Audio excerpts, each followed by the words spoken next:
Hey everybody, today we have an Optoma. It's a HD8600. It's here because it has no power. The complaint was that they went to put a new lamp in and the lamp, or when they flipped the switch on the back, after putting the new lamp in, they heard a pop and their circuit breaker went off. So it's possible that the lamp was shorted. Maybe inside one of the wires was hitting. I'm not sure. We're going to open it up and see what happened. So we're going to start by do a quick tour, I guess. We have a remote stuck on the back. Hopefully that can safely stay on the back. This is the lamp that was in there, the original lamp that was changed.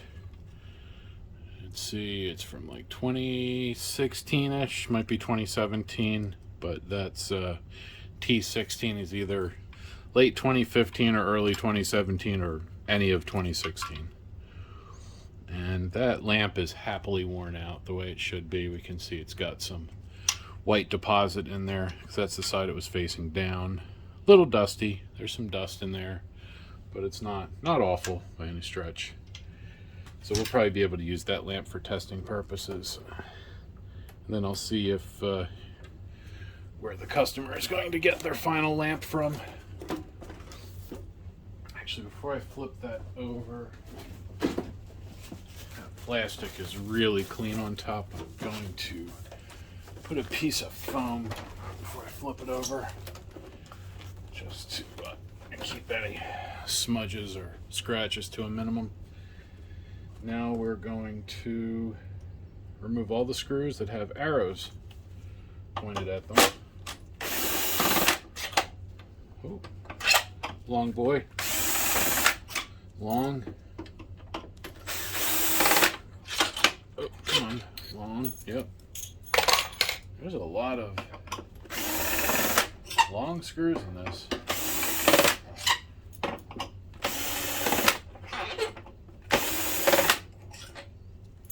Okay. Don't know if I need to take these off. Let's doesn't look like it, but just to be safe. Okay, so that's everything with arrows. Yes, so that, oh, yeah. It's loose. I'm sure you heard that. We'll save that in case I need to put it back in. Oh, okay. There we go. There's the top. Kind of dusty. Again, not terrible, just dusty. But there are some standoffs. These are for between the screws, so when you tighten it, you don't squish the plastic too hard. So those will have to go back in, and we'll have to pop out the rest. Let's see if I can. Oh, the rest are just floating around inside. Oh, no, they're not. There's one. I hear another, though. Let's see. There's two. That one dropped on the floor. Yep. There should be one more. There we go.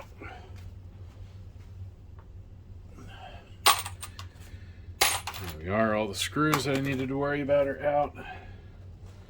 And I am glad I took those other two front screws out because I may have to pop this off. So we need to get to the power supply, which is in the bottom down here. So let's not put my arm in the way. We'll get all these out.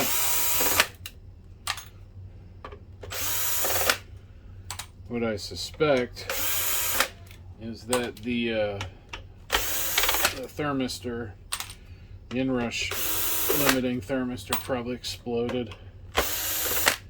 Probably couldn't quite handle, you know, a dead short of inrush current. Oh, that one.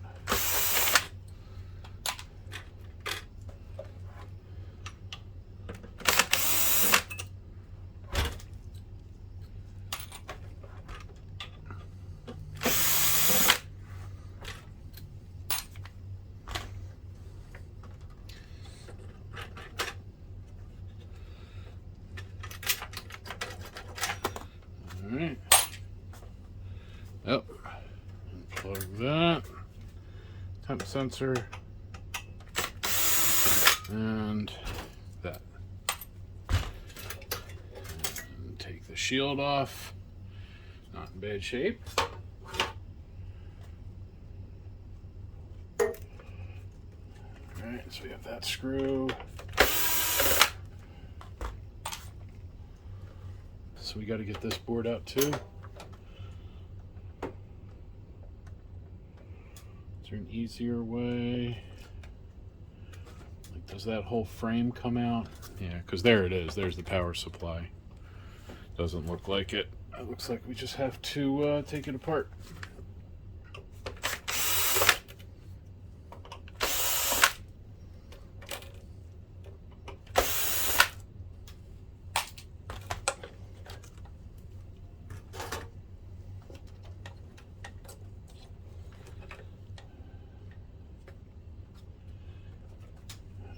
So let's get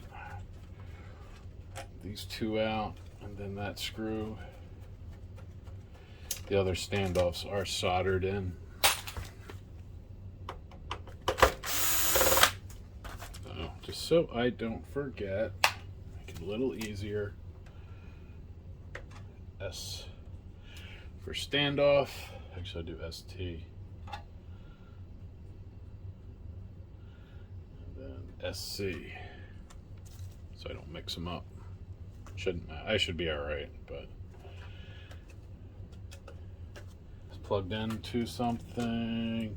No, just heatsink goo. Oh yeah, I'm plugged into there. Okay, that's fine.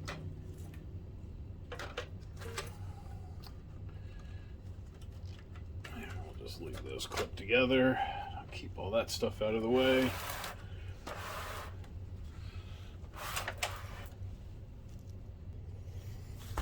Get this out. And I bump the camera. Yep. Come on.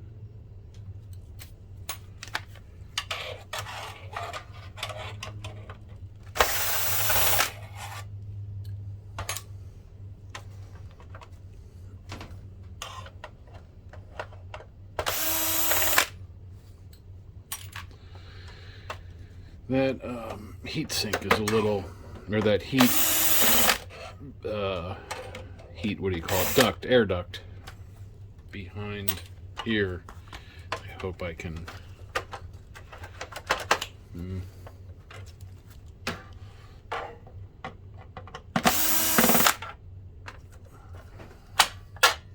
That'll do it. That gives me enough. Oh, does it actually come out? Yeah, it does. Dusty. There's a bunch of dust. Definitely needs a cleaning. So it's not just the and I'm wondering if maybe the lamp didn't cause it. Of course, I don't have the lamp to look at, but maybe. All right, what am I caught on?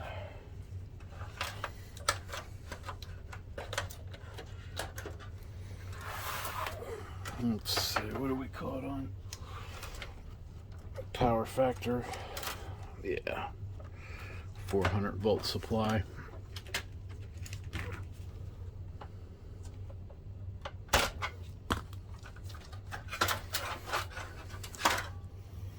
Alright, so the ballast. There's the ballast. And wire to the lamp from the ballast. Just tuck that under here for now. Then here is that's our AC in. I see the thermistor, and I definitely see a big crack on the back of it.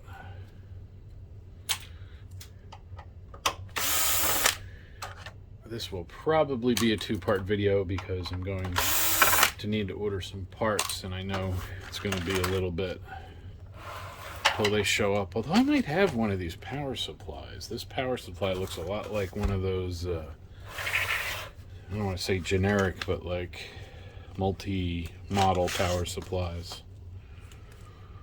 But let's look for, here we go.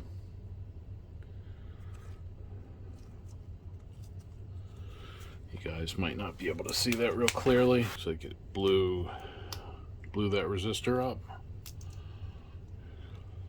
You can see that burn mark on the board.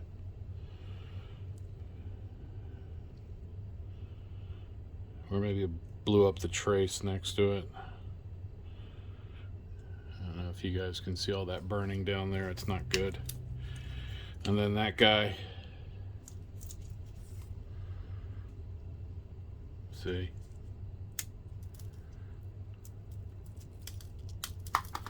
not good. Okay, so the numbers are blown clear off that, so I have no idea what the numbers are, but it's at least a 12 amp. I know that because it's got a 6.3 amp fuse. Man, that thing's bad. You know what? So I don't make a mess, I'm going to cut it out.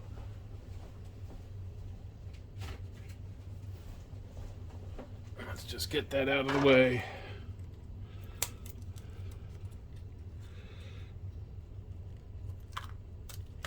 There we go.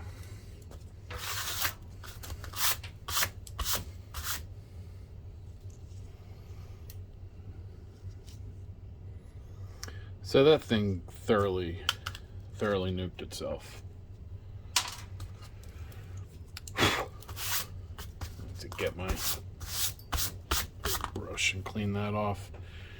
Trying to see if there's anything else in here that sticks out as obviously smashed or electrically smashed. Those caps look okay. That's good. Just that is all I'm seeing so far. Let's get the meter. Let's see what the meter finds.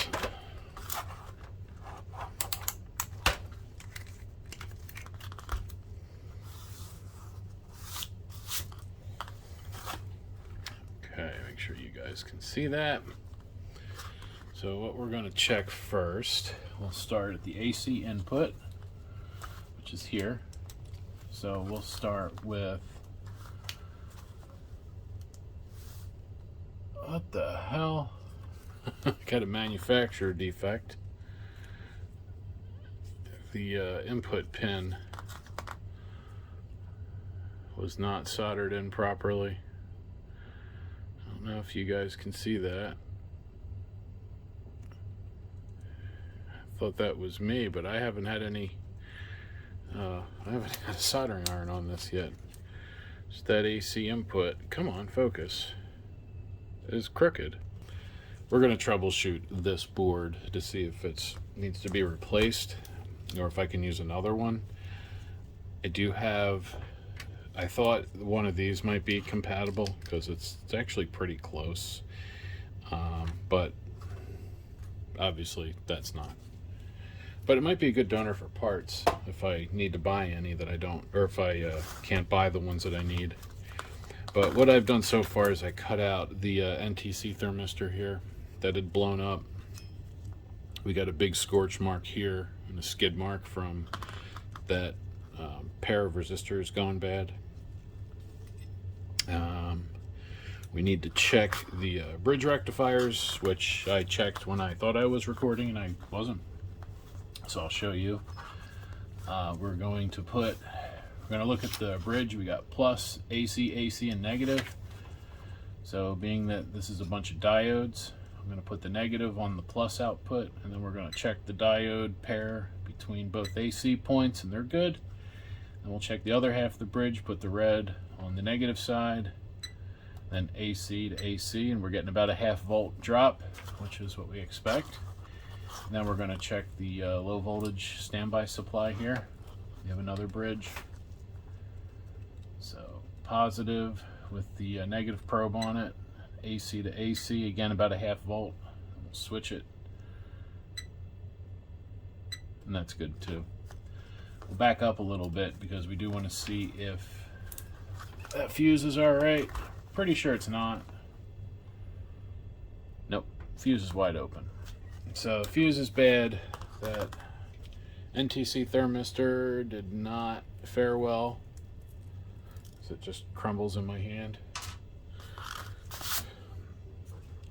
So this definitely needs some work. I also noticed that the AC plug, I don't know if you guys can see that, this fuse is in the way. I'm gonna just do that. I can see it a little better. I want you to look really carefully at that power plug. I don't know if you guys can see that, but the right pin's taller than the left pin. And that right pin's sticking up higher, so I'll fix that. I'll do that in a moment. And then I'm going to see if I have any thermistors. I know I have fuses. That's no problem. I don't know if I have these, though. Any, what are they? Brown, black, silver. So that's 10 times 0.0 or 0.1. So I'd make these 0.1 ohm, I think. So 2.1 ohm resistors in parallel give me about a half ohm or 0.05 ohms. So we need to replace those. I wonder where they go to. Do they go to the negative side of the ballast feed? Let me see. That does, but these... Oh, okay. So these couple the negative to ground, or the negative side of the output to ground.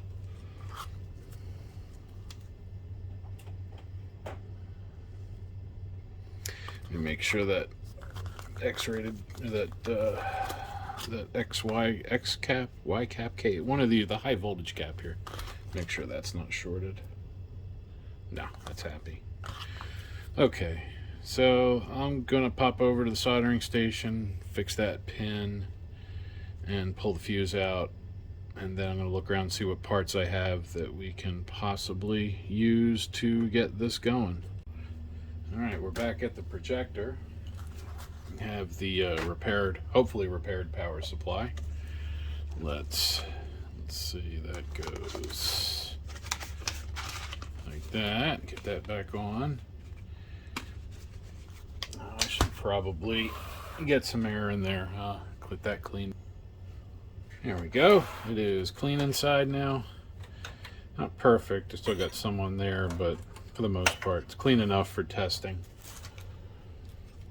We're going to reinstall. Just going to actually just kind of set it in there. Let's get our 110 hooked up. And then, let's see, that's out to the lamp. That's to the ballast. Okay. So this should be enough. Well, actually, yeah, that's enough just for getting some power to it. Let's get my little light bulb tester thing. This guy. And let's make sure that that power supply is not still shorted or drawing more than 60 watts in standby. Because that's all that bulb is rated to, is 60 watts. That's why I say that. If it's 100 watts, it will. I mean, I think this thing draws like 150 watts in standby. No. It's got to be much less than that.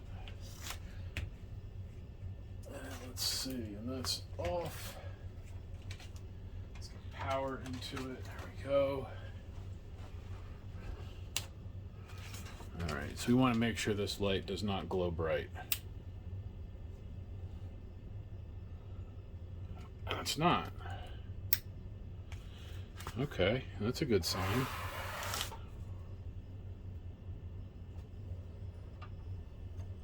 Make sure there's no, yeah. That little switch over there is what controls that. So that's on.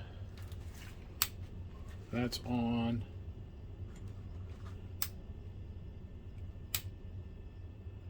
Trying to see if I could hear that power supply chirp. I really can't, but that's okay. Let's get the meter. And we'll see if we have anything here. We should. No.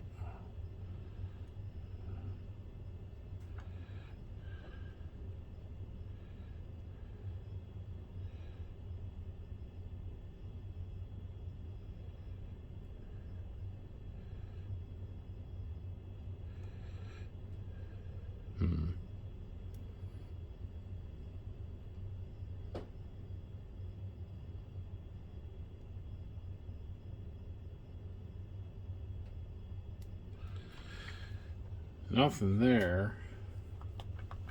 And here.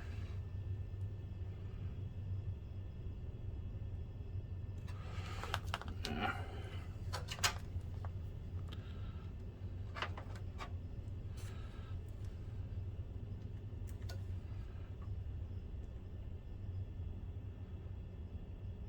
4 volts. Okay. Let's check the fuse.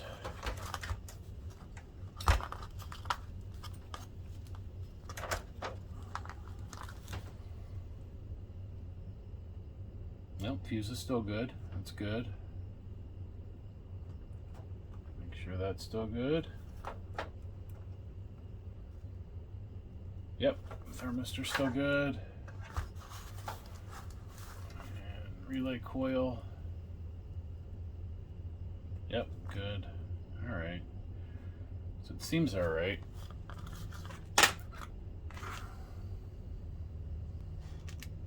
But we were not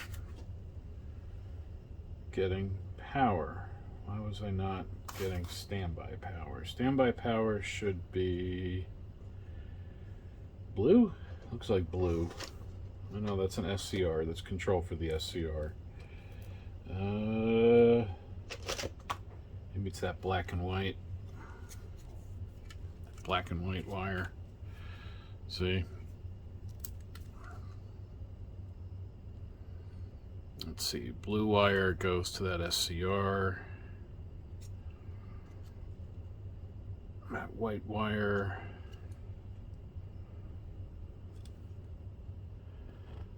goes to that IC, anode cathode.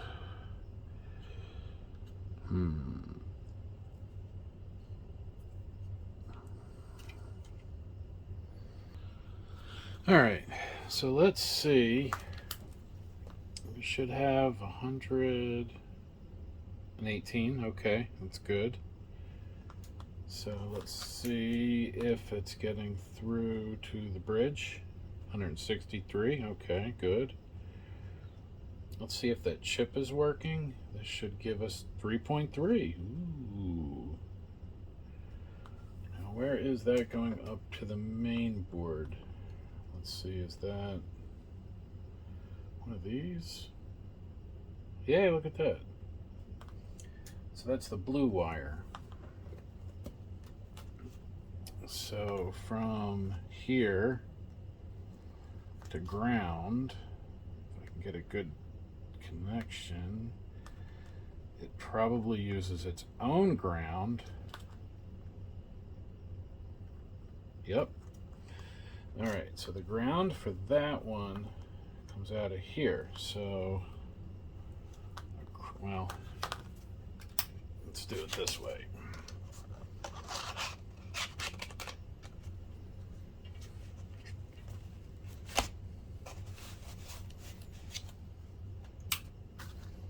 All right, so on the low voltage output wire, we have 3.3 in our standby. We're going across that white or black and blue.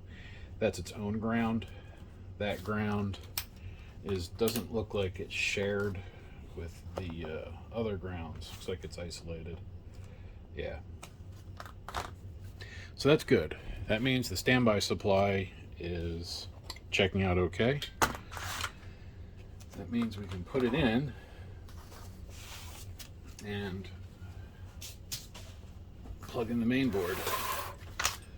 the high voltage side should be fine because that was not on when the problem happened.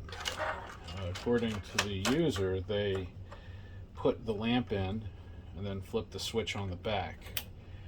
So none of the high voltage stuff would have been engaged at that point. It just would have been the low voltage supply. So the fact that that little chip didn't go bad is a good sign.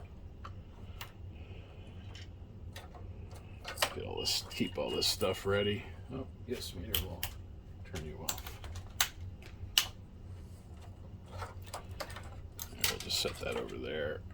Let's see. So next, we have this whole thing. Let me go clean that out. Let's put some of those screws back in because we have to put that. We have to put this ballast shroud in place, or this case with the ballast in it and that fan. We can't. I mean, I can probably, put it together in a way so that we can test it without all these screws in, but the way this thing's made, I feel like I should at least put some of the screws in because they all have little ground lugs around them. So they're doing something. So let's get that.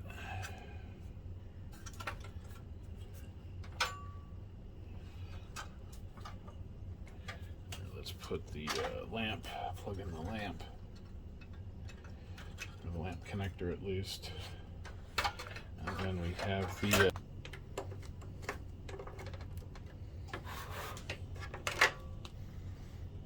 all right, here we go.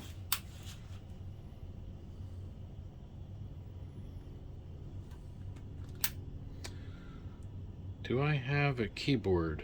I just thought of that. Do I have a how do we back here I got, oh, there's our lights. Okay, let's see now. On. And hey, we have standby. See the red light? Let's see what happens. Oh, there's no lamp. But still, let's see what happens without the lamp. It should try and start and then go into standby.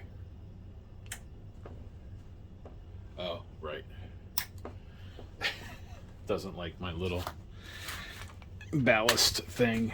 So let's plug this directly in because I know there's no shorts on the primary, which is good.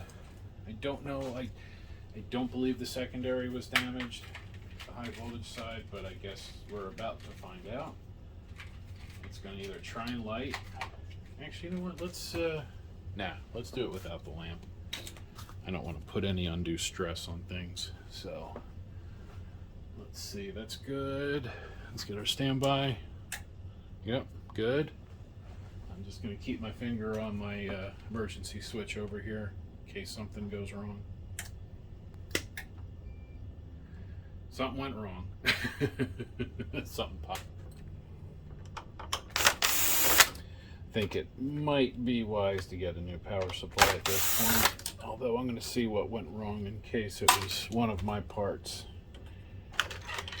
If it was one of my parts, then still might be able to fix it. Come on, you. Let's see. We had a skid mark there. It looks like the fuse exploded. Yep, fuse popped. Why did the fuse pop?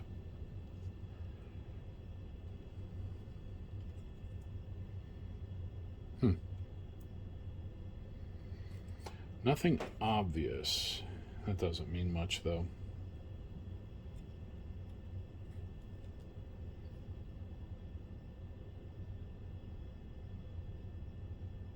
Maybe that 20N60 FET is bad.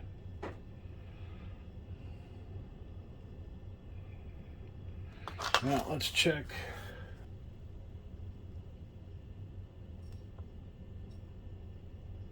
Yeah.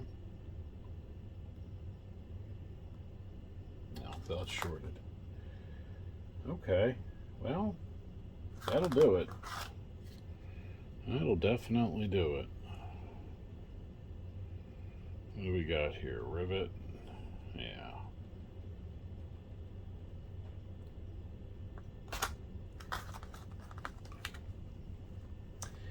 I think I have some 20N60s from the other day, actually. Where did I put them?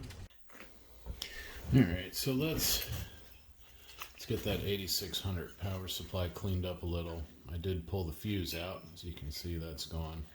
But I want to fix the height on those pins. You can kind of see it on the bottom, that pin sticking out too far the wrong way. Now it obviously didn't hurt the function of the projector because it ran fine for years like that, but being that I'm inside, let's get it straight. So, just going to wet the solder a little, and then just give that little pin a push. There we go, and now it's at the same height as the other one. Let's clean that up a little. And we'll clean this one up too, just...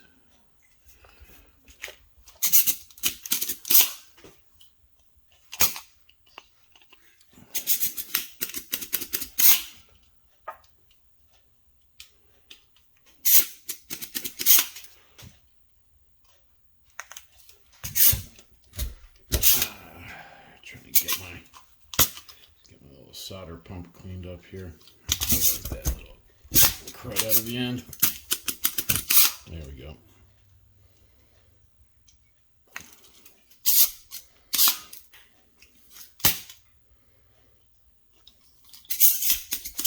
All right.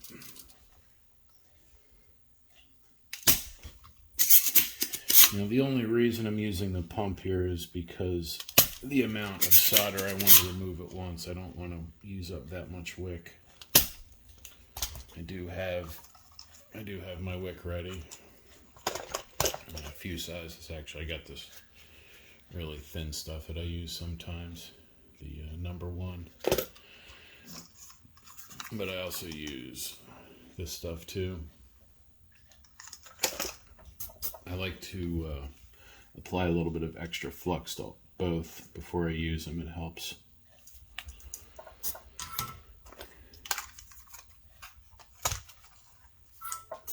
All right, let's get these 2 pads cleaned up for the fuse, and I'll get the fuse ready. I'm hoping to put this back in today. We're actually at my house where I keep all my good repair, all my high-end tools, like my, well, you can't see it anymore, but my Weller PES 50 iron, and I got my WS 50 station over there, you know. So, all right, those are cleaned up. That's fixed. Let's also clean up the spot for the NTC thermistor. I don't know if I'm going to be able to get those old leads out or not. We might have to use the same and see if these will push down. Maybe I can piggyback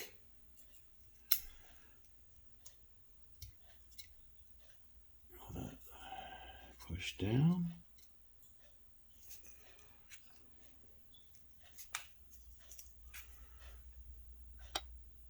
Trying to see if that leg will pop out, or if it's crimped in. It might be crimped in. No big deal. We can just solder the new one right on top of it. Oh, I don't have my other light on. I was wondering why it was kind of hard to see everything. There we go, much better. So I think what we'll do is we'll just go right on top. Let me see if we can get that prepped a little better.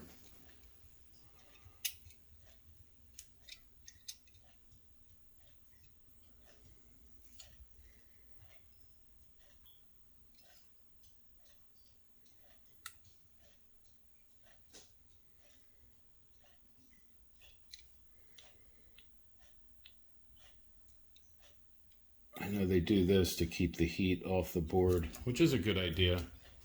Let me get my little solder glob off the side here.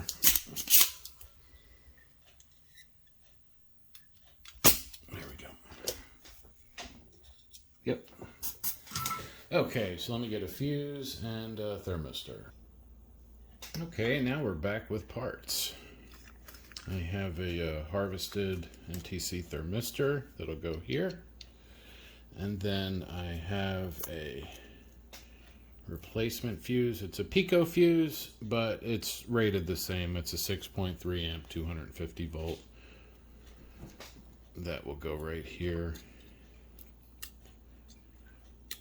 I do have plenty of, GMA glass fuse type, but it doesn't really matter. It's a fuse.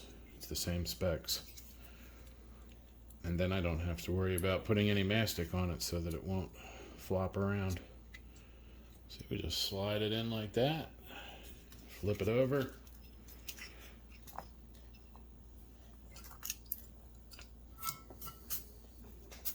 Let's see, and then just get right in there like that. All right, fuse is in. Let's trim it.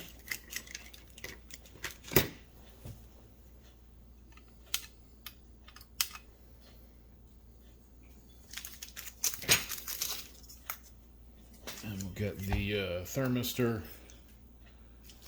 connected. Then I'm going to give it a couple checks with the meter, and we should be at a point where we can essentially call it ready to test back in the projector. That's the goal, at least. I want to try it in the projector later today. I'm going to bring it up to my shop, or my shop, up to where the shop is. Wish it was mine. Someday. I'm actually getting really close to, bumping that. Getting close to moving my repair stuff to my house. I split my time between the office of my day job and home, because I work on all kinds of stuff, not just projectors. So I'm set up for all sorts of things, but it's kind of scattered. That's not going to work. All right, let me see if I can clean these. Oh, I see what happened. I wish I would have noticed that at the beginning. The leads go all the way through, which is actually kind of good. I might be able to pull them out. Let's see. Yep.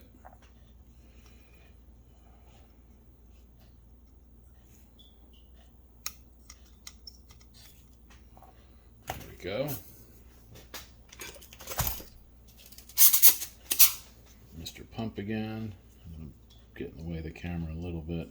Let's get some heat transfer going on. Come on.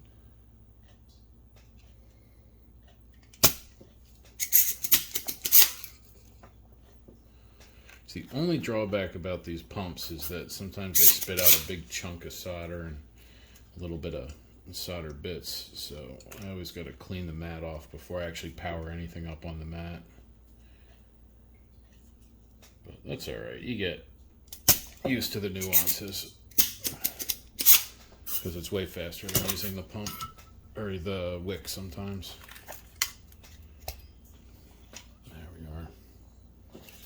See if I can just get that a little more around. There we are. Let's see if, yay, it does fit in there. All right, now let's get the that little bend out of it. Anytime I scrap a projector down, I always pull out things like the thermistors and the big FETs, anything that doesn't go bad from sitting. You know, these don't wear out sitting in a drawer, so there's no reason you can't salvage them. There we are. Put this down in there, and let's fill that little area with solder. Get it down in there. Went down the side a little bit. That's good.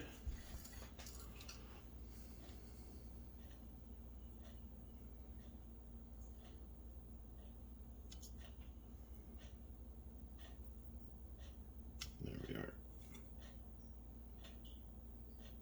There we go.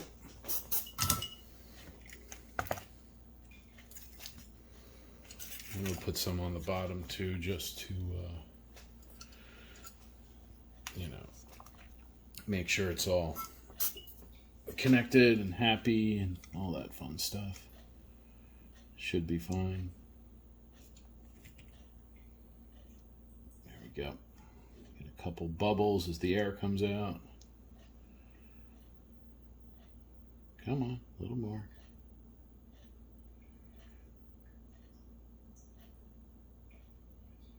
One more. Come on, give me a little pop. Come on, bubble.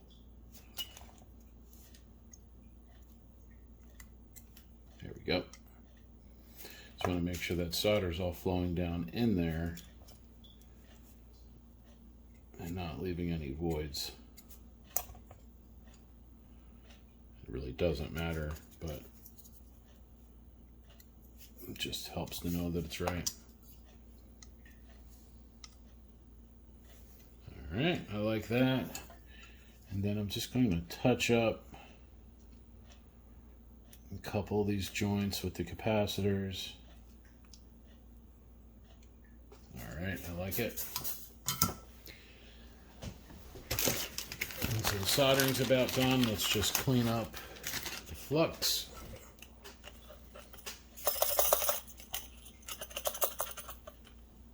Get our little dispenser.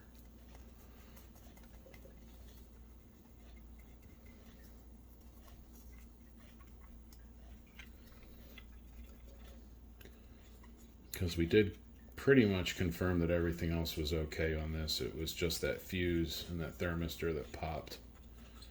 Because I believe, like I said, the lamp was constructed wrong, and it had one of the wires was touching the side of the metal casing. So when it went in the projector and the main power switch was thrown, it had I guess 120 volts, maybe 150 if it was going through the rectifier,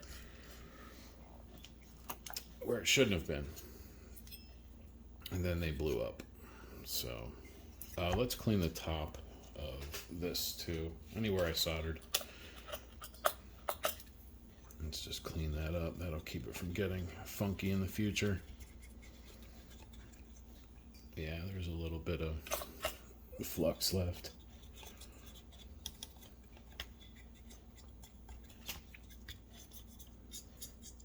Clean that up.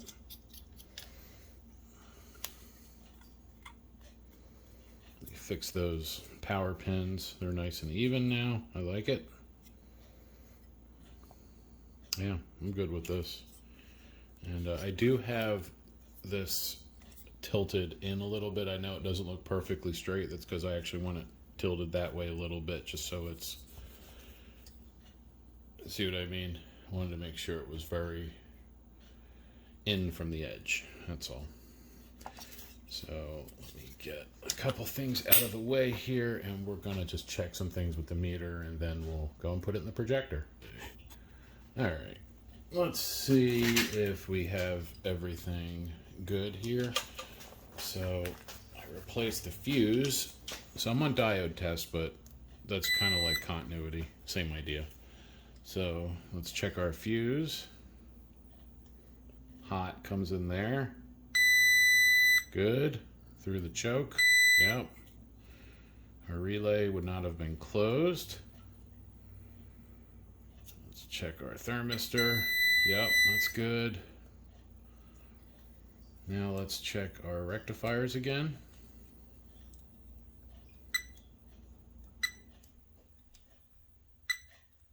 Standby rectifier is good. Let's check our main rectifier.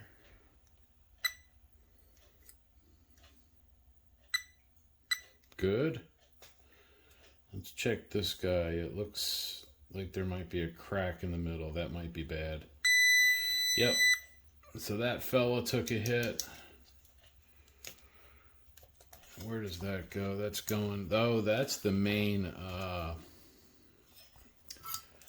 PFC diode, the power factor correction diode. So let's see if we can get that off.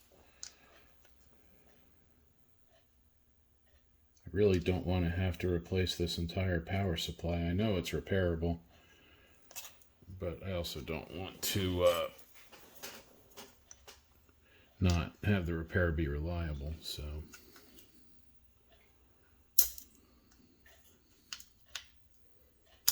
there we go. Yeah, it was glued on. You can see the cracks in it and stuff. So let me clean that pad up.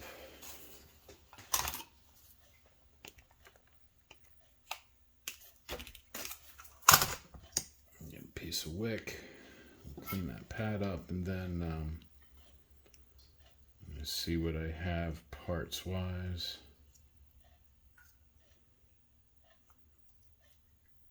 That's a pretty big diode. Oops, another piece of old wick. Get that out of the way.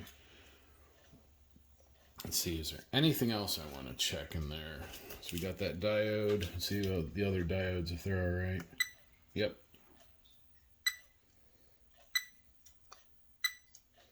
I'm really surprised that main FET is okay.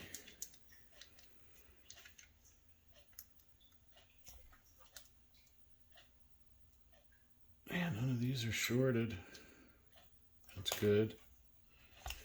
And then, what do we got here? These guys in the middle here. Good. Good. Where's the big one? Yeah.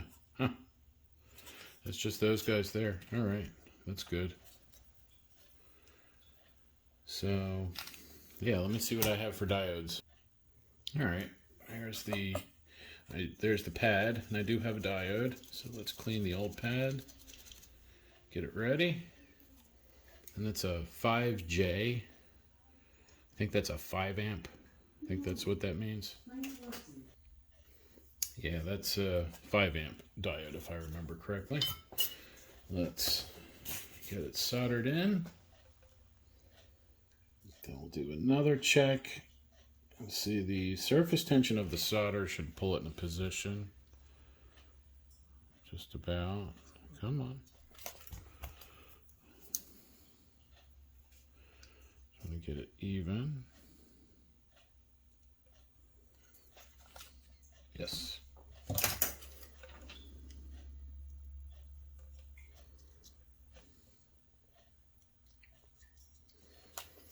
There we go. Let's clean it up.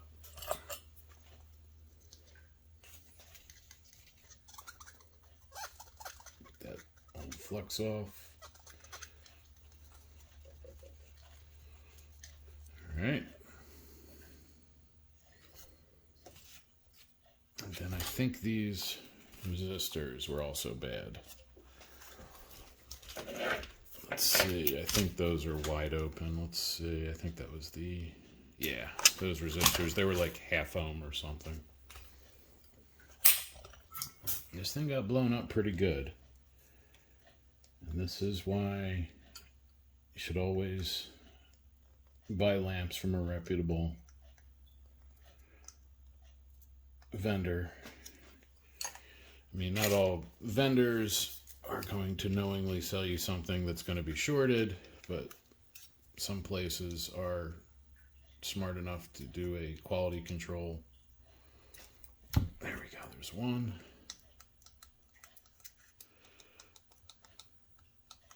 There we go, there's the other.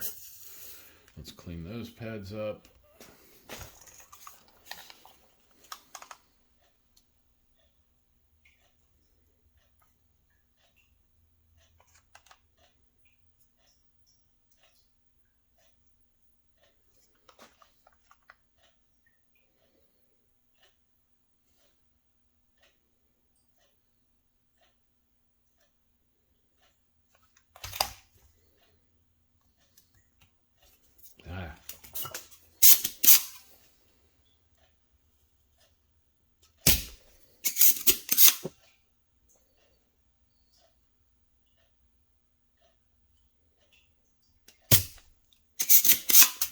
heck?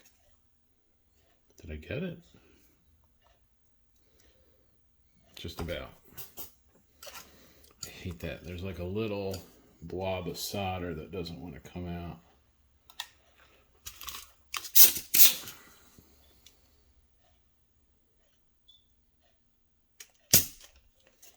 There we go. Much better. All right. Where did I put those other resistors?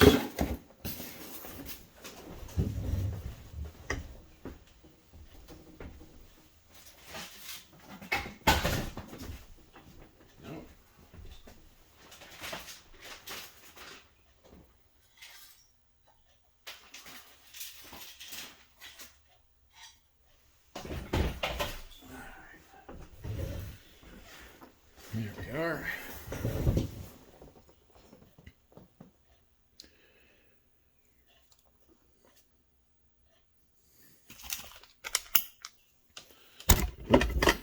Bumping everything. Let's see here. Make sure these are good. Half ohm. Yep.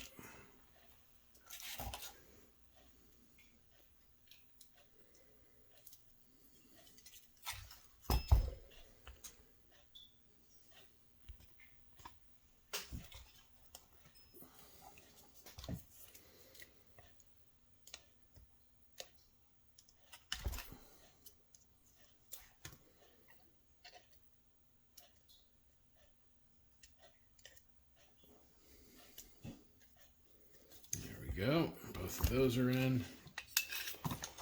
Let's get those soldered up.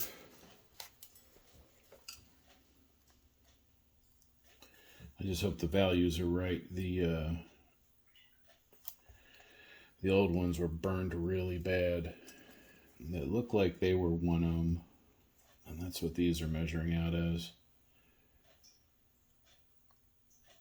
Now, really, they're just to act as a I don't know what the proper term is for it, but I'm going to call it like a shunt fuse, meaning that it's kind of a sacrificial lamb where if there's a problem like there was, these will blow open because these are tied to ground. These take the negative.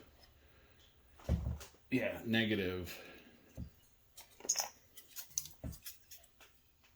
don't know if you guys can see it, but probably not. But they're coming. I'll show you with the meter, actually. Listen for the beep. So we come off the negative. Oh, listen for the beep. Okay, so that's off the negative of the bridge.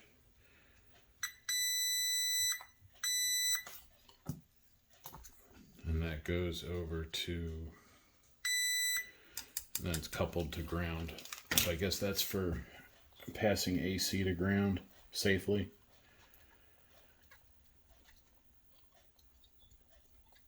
So if I have the values a little off, it may not matter.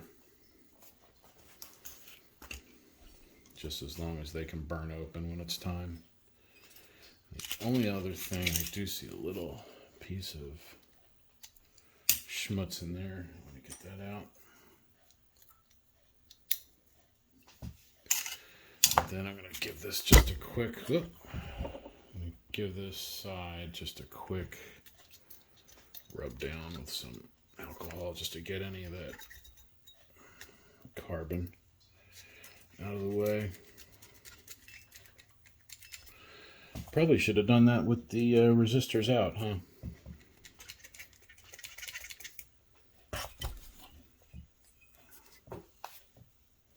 Yeah, well, it actually did all right. What I see is black schmutz. It's actually the leftover mastic, so that's good. All right. Carbon's out of the way. Resistors are replaced. Thermistors are replaced. Diodes are replaced. Pretty good. Let's just give it one more check with Mr. Meter. Let's give it one more check with Mr. Meter, and then we can call it good for the next step. So again, through the fuse, inductor, good, good,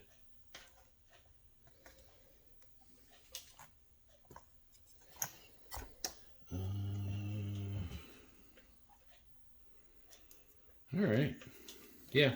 All right. So let's pack it up, bring it in, and let's see how it does in the projector. And through the magic of video, we are now about 2 weeks later.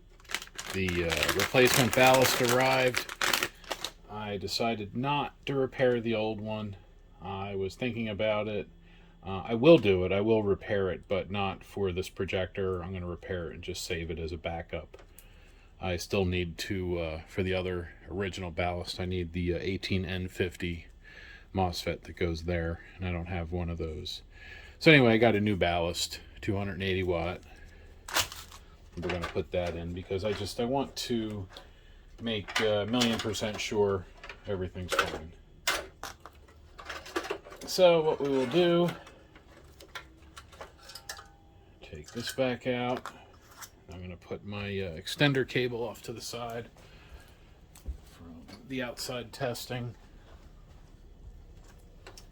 Let's push that back and then we can remount the ballast. So that is going to go in here. Lamp wire goes up and in. So the lamp, let's see, that's going to be, it's going to go this way if I remember correctly. I hope that's right. Let's see. Yeah, going by the direction of that connector. It'll drop in like that. Alright, let me tighten the screws. This projector's got a bunch of fasteners. So you can see here we have some long ones with some separator standoff doohickeys.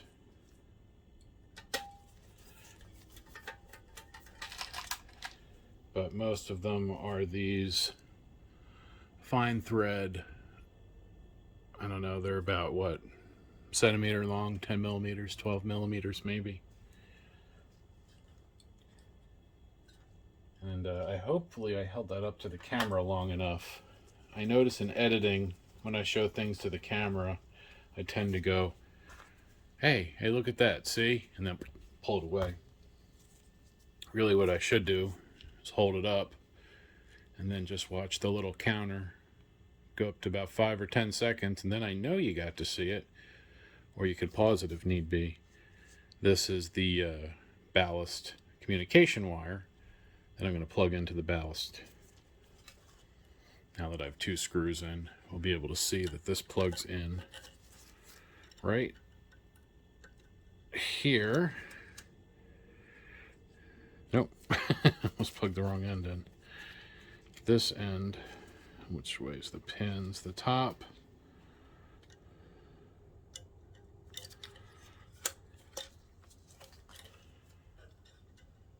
Come on.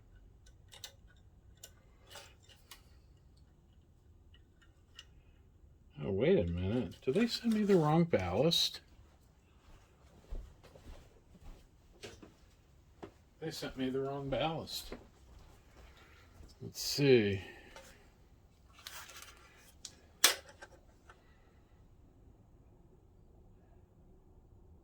Yeah. Slightly different. Oh, that's a problem. Oh, I don't think I have a wire for that. Let me see what I have. So the part number is almost identical, and what I suspect is that the number that is different is the connector, or references the connector. This is the old one. This is the connector, or this is not the old one, sorry. This is a scrap one I'm looking at. This is the old one, and that's the connector. You can see it has that thing for the latch. But the new one has kind of just a normal push-in like that. Now I'm considering moving the connector, but that actually might be more hassle than it's worth to resolder it. I think what I might do is just redo the cable, because I do have a cable that fits, and there's no reason I really can't make this work. It even has a nice screw I could put down there to help with some grounding. It's just the top end on the main board that's different.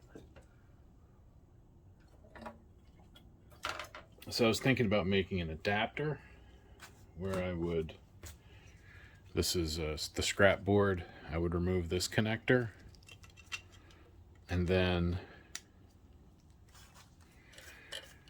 connect these wires to it and then just have it like right here so it's protected. I'm going to investigate that and see how that turns out. I think I have a solution.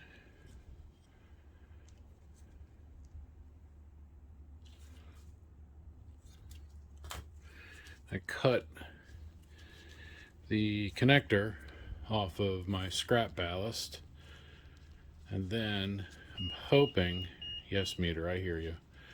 What I'm hoping is that all those little vias, those little holes going through the board, still connect to those pads. I'm going to remove that diode. I'm also going to remove that resistor and the other resistor, and then we'll see. Be right back. And here's Mr. Meter and the adapter.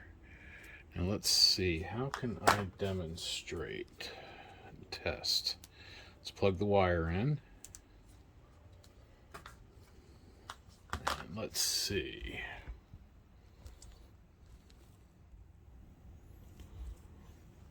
So if I have it here, I should be able to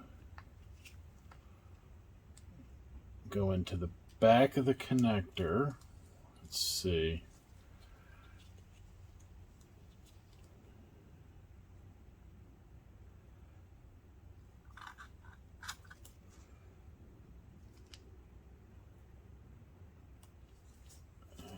Let's see what's a good, I got an idea. Let's do it this way. So I'm going to put a probe on the back of the connector. We're going to measure those pins to those bumps. It should be a 1-to-1. So I'm on the far left pin. That's good. And I go to the next one.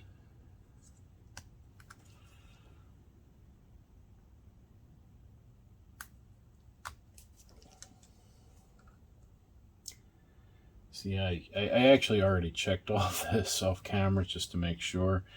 I'm trying to show you how I can test it, or how you could test it. What I did, actually I'll just do it like this. Let's adjust the camera a little. And then you would just listen. We're going to listen for the beep. And since we can't quite see the meter, so I'm going to go to that bump. And then the first pin. 1, it's good. Second.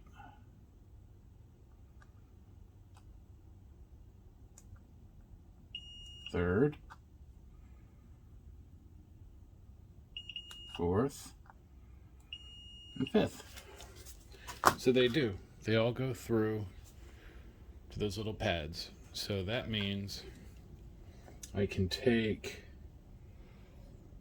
the wire that where did I put the wire? Here it is. So we'll take this wire, and those are going to go into there, and then that will allow the original wire for the ballast to plug in, and then we have a little adapter set up. So I'm going to go solder this together. That's my cool sound effects. So there's our adapter. We will protect it with some transformer tape. So find the end. There it is.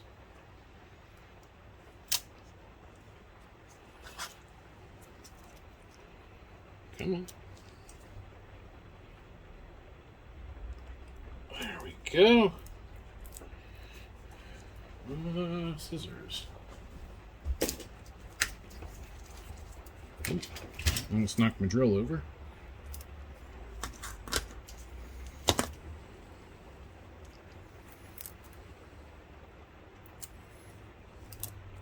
There we go. And let's fold. Oops. Try and fold this over in a nice way.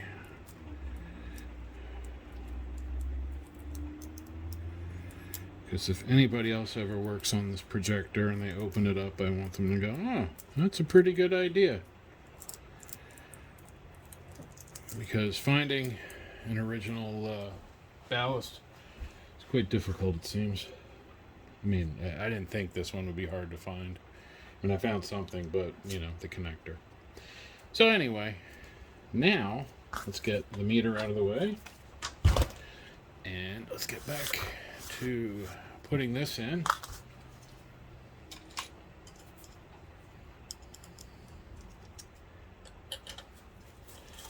Put that screw in. I really should probably use the drill driver for this, because my hands were not feeling good this morning.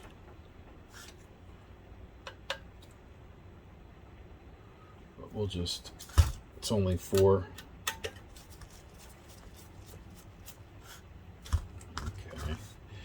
Now, I'm going to feed that wire through. Focus, there we are. Plug that in. I like that. That actually looks good. And that won't short on anything. Yeah, we're good there. I was thinking, you know, maybe I'll even double side tape it to the side here. Yeah, I think I'll get some tape. So I'm going to put some VHB, some clear VHB on the back of my adapter. Let's trim the parts that I touched.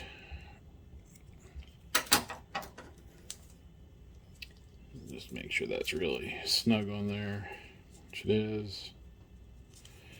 Then I need to get just that edge peeled up. Anybody know any tricks for separating this stuff, like to get the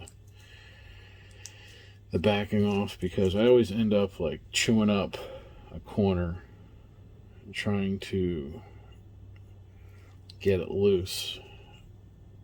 I think I got it there. Yeah, all right. See, I chewed up that little corner. Push that down. Okie dokie. So let's see, let's plug that in.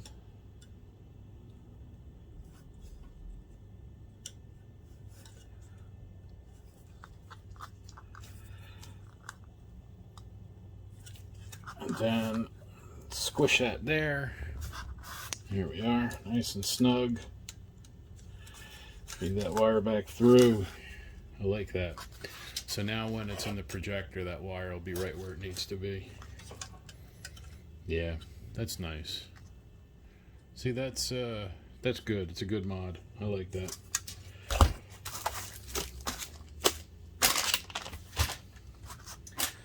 All right, let me reposition it. And power supply is good. Let's get our wires connected now. Let's see, power to the ballast. Come on. Yep, that's good.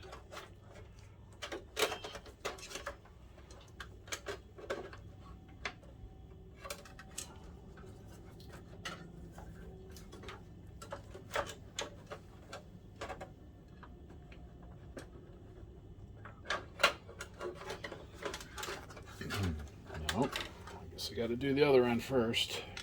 I got to watch that too. We need that.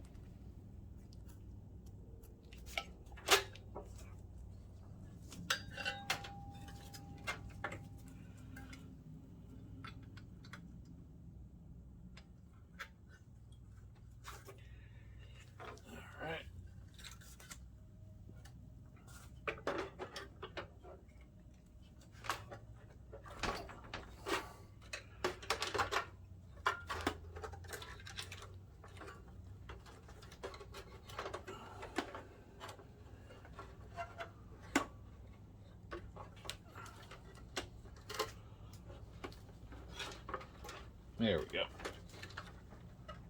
Now, put the power factor, ballast power. There we are.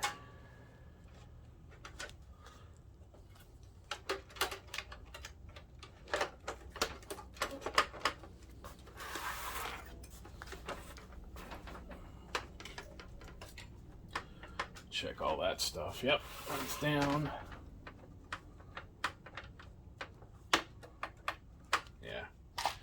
All right, let me get the drill driver, because these screws will definitely hurt my hands if I try to put them in by hand.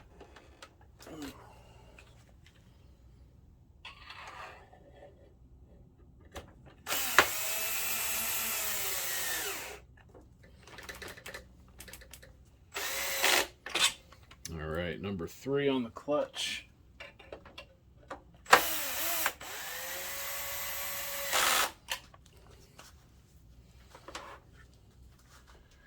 Two more. I think this will do it.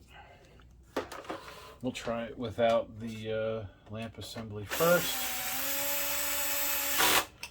And as long as nothing bad happens with the lamp assembly,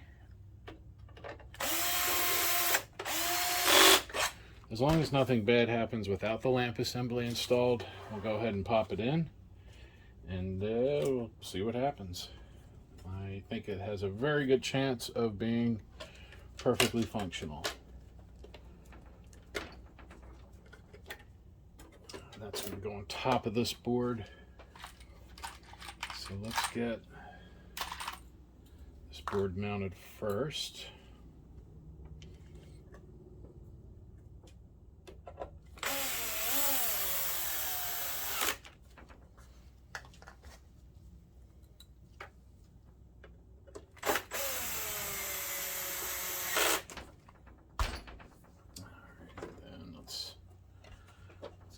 Fan. Oh. Plugged in.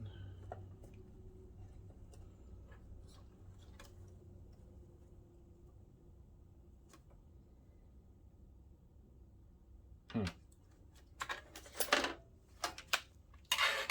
I got a wire. The wire caught. Trying to figure out why that felt weird. They have a little, it's a temp sensor. Yeah.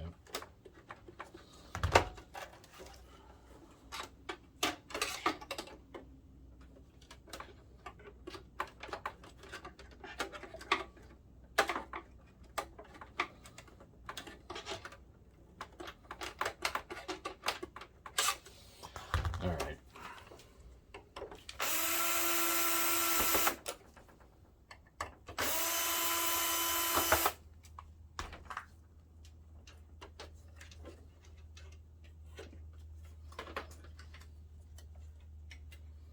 That's going to go over there, and then now let me get that wire loose. Come on, little guy.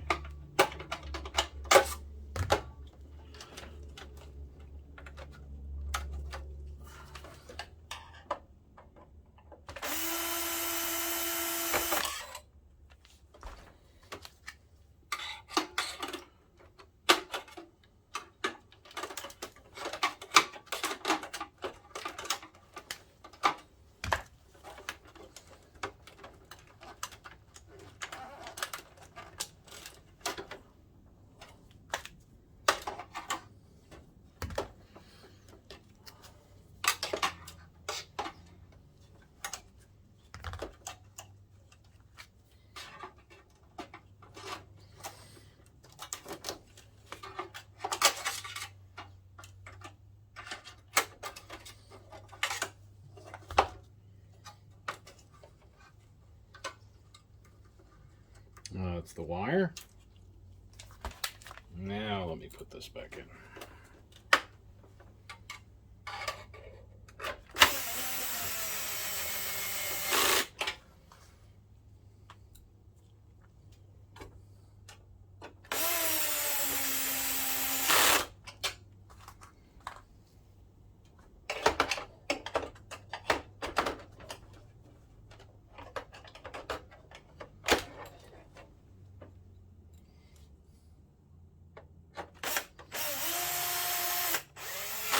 Alright, and one more. Oh, no, I got that one.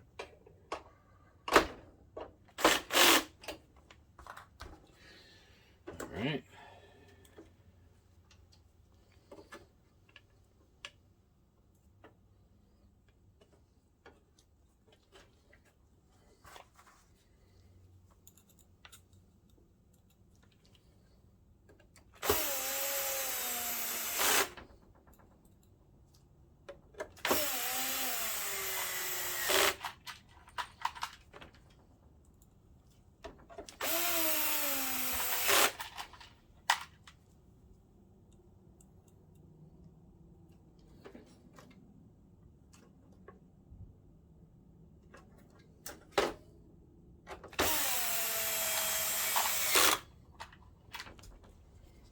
Alright, two more.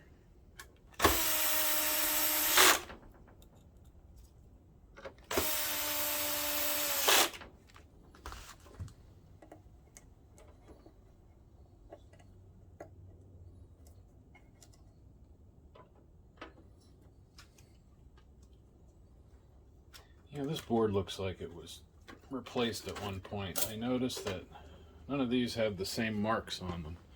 The fan plugs and stuff.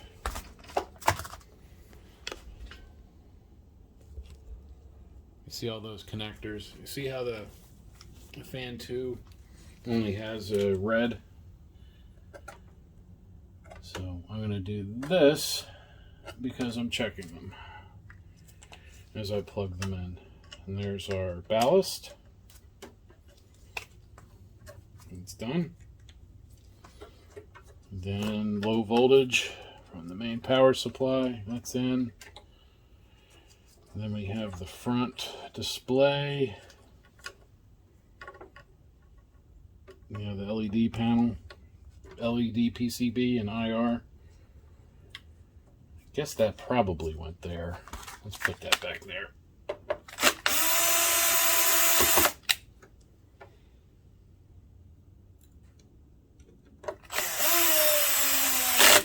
Here we are.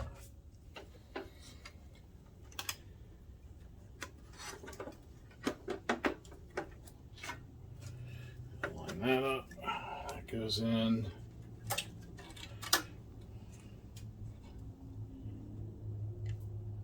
Temperature. Yeah, thermal diode they call it.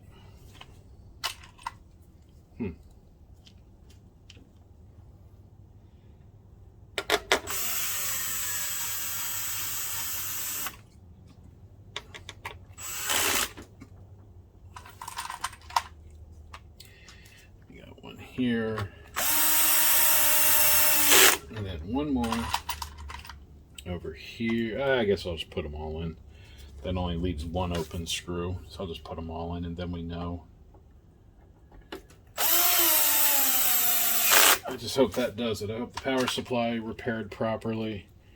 Seems like it did.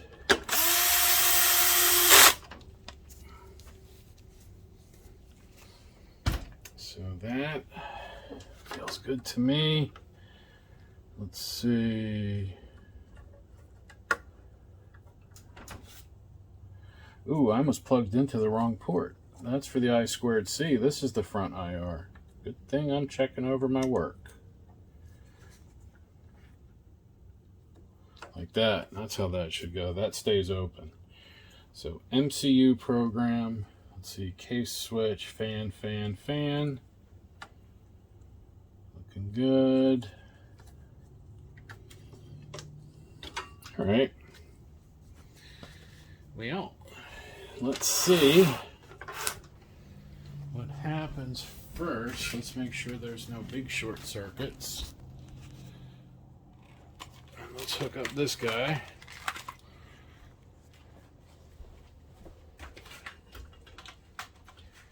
Now this bulb is too big to, or the projector draws too much power for this to be, to stay for the full testing, but we can at least make sure that there's no obvious shorts, as long as we don't see a glowing thing.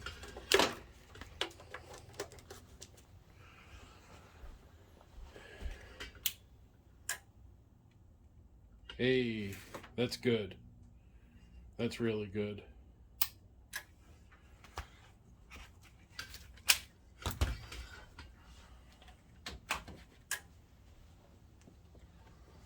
In worst case, I know that if there's a real short, it'll just blow the fuse. So let's see what happens. If we get a thunk and then the power blips, then I know. I'm going to go over here by the power strip, ready to hit it. Now remember, there's no lamp assembly installed, so we're just doing a dry run. Yep, something just popped. Oh boy.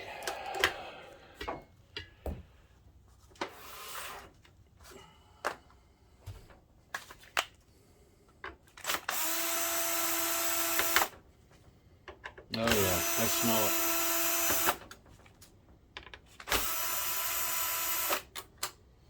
All right, let me pause this and get down to the power supply. Power supply's out, and I think I know what's wrong.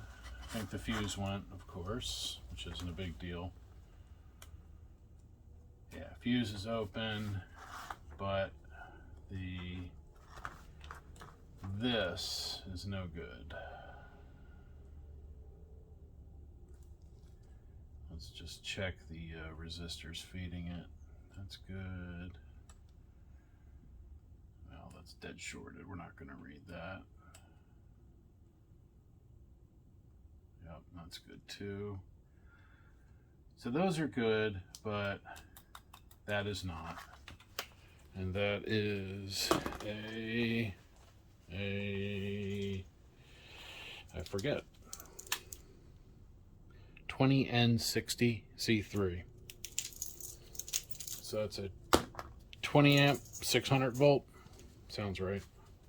All right, I'm gonna go take that out. There we go.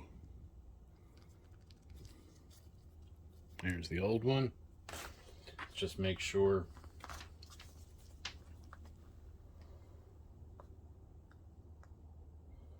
Yeah, that's definitely no good. Unless you need a jumper. Throw that in the trash. All right, now let's just verify what we're hoping to see here.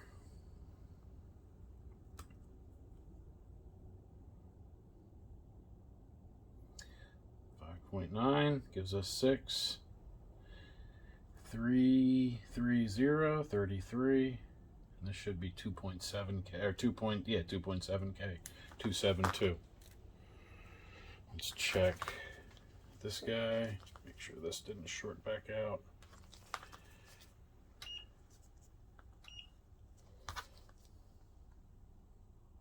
Good. What else? What else? What else? I think that is basically it.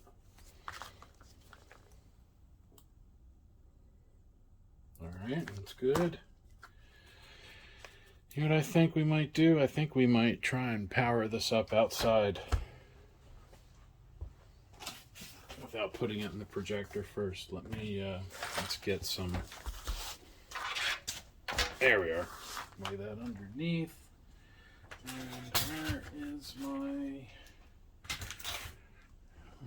there it is.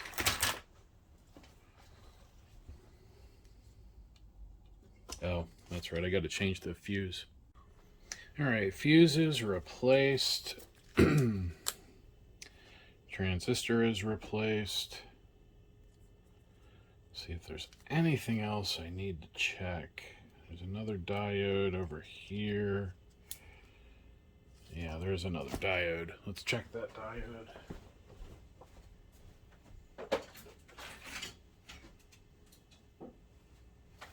It's just weird that that was bad. I kind of thought that that transistor was good already, but maybe I didn't change it when I changed the fuse last time. Yep, that's good. So what's happening is when the power comes on, the high voltage turns on.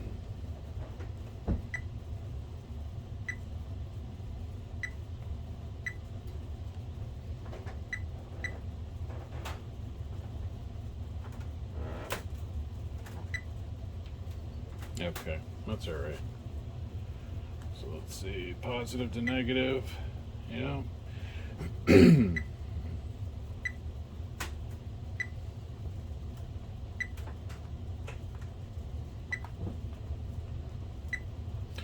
Yeah, all right.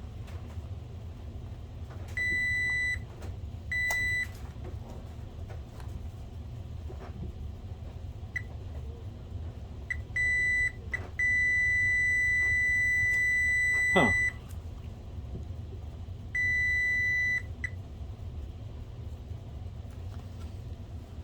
Oh, that's negative. All right. I was going to say that was weird.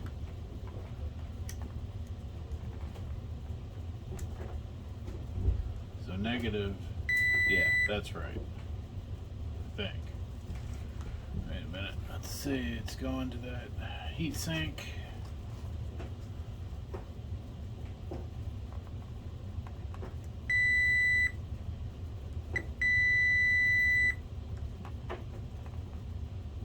Huh.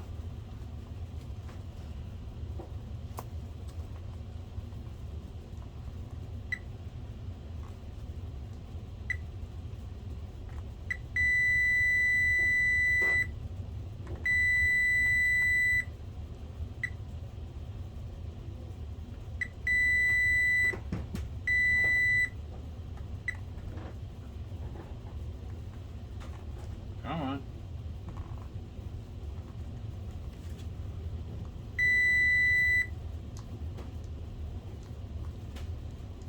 All right.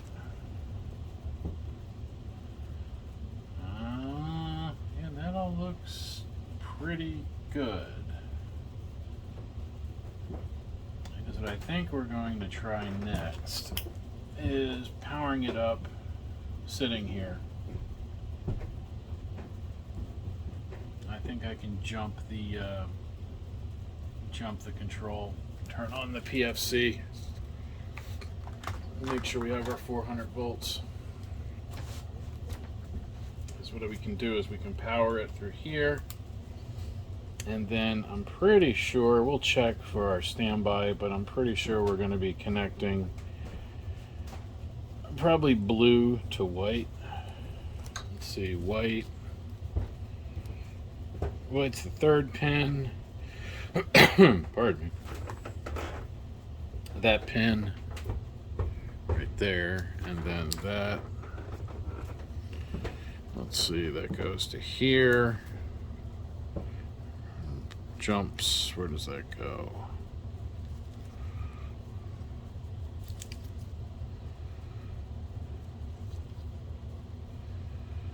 Well, either way, I'm pretty sure that turns on the PFC. So we have our standby power, ground, and then PFC on. I should still have my resistor around. Let's see if I can find that.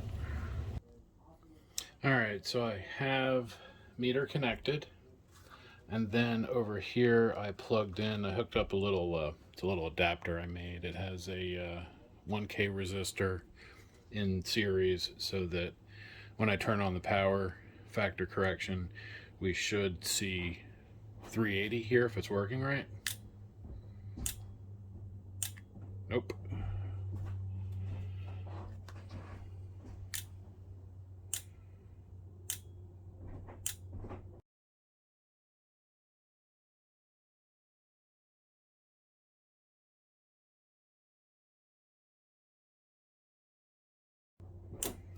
Doesn't like it.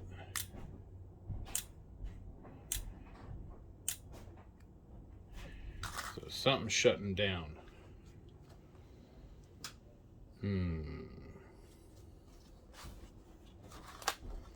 Let's go right to the rectifier. So I didn't see the light flashing either, so it wasn't getting that high. I got it backwards. Let's see, let's go right to the rectifier. Nope.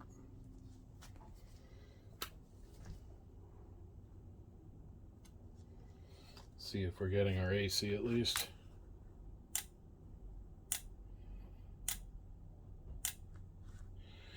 Alright, do a min-max.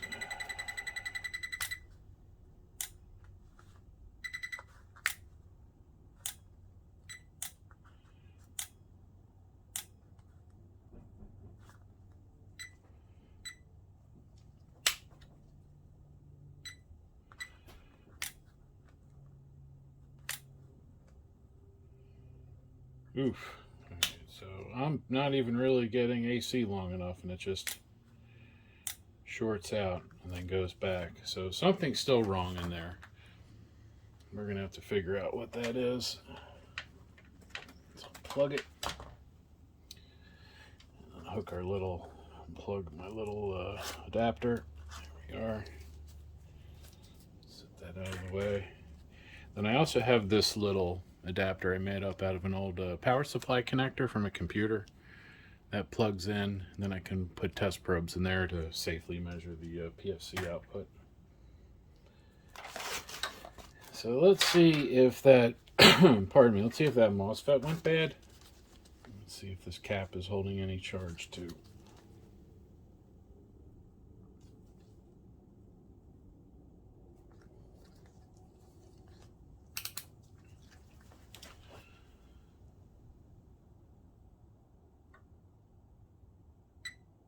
Looks like it's still good. That's good. I'm glad I didn't blow that up. But what is bad? Let's see, let's check. This guy. Oh, good. That's good. Wonder if the relay.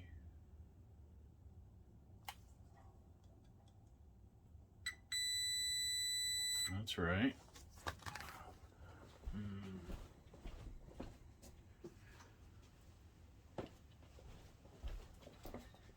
Now, this supply is not the same, but it's similar.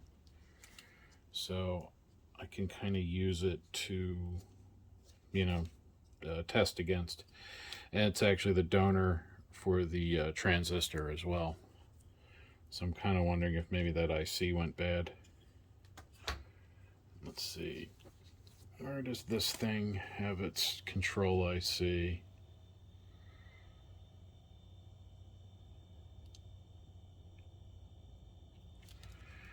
over here.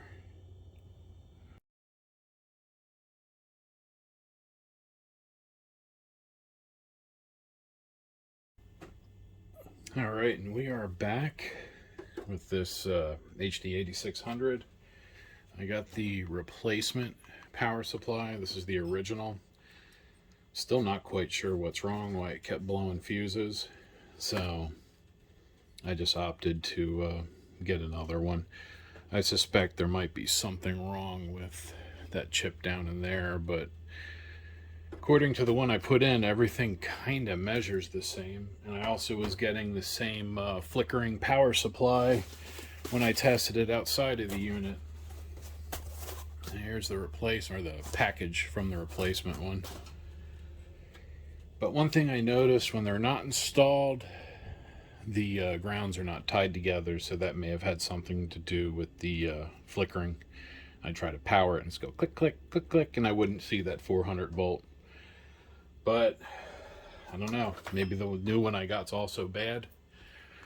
I'm gonna hit the power, and then fingers crossed it doesn't blow the fuse like it did on the other one. So actually let me go and prepare my office for a blown fuse.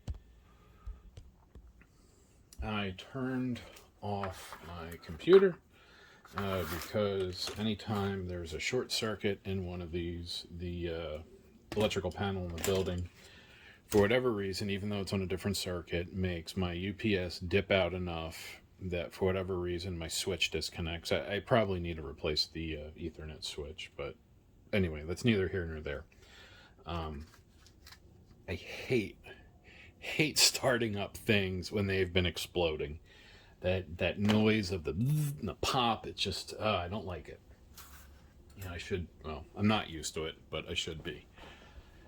What I really need to do, and I think I'm going to have to just make the time to do it, is I need to build a larger light bulb thingy that I have that can handle the power, because the bulb that I have in my ballast, that I call it, is only rated at 100 watts. It'll only handle up to 100 watts. After that, it'll pass the rest of the current. So I need like a 400 or 500 watt setup. And if I'm going to do that, I might as well do an electronic fuse. I'm sure some of you have seen the channel Glass Slinger, the guy that builds and restores tube gear.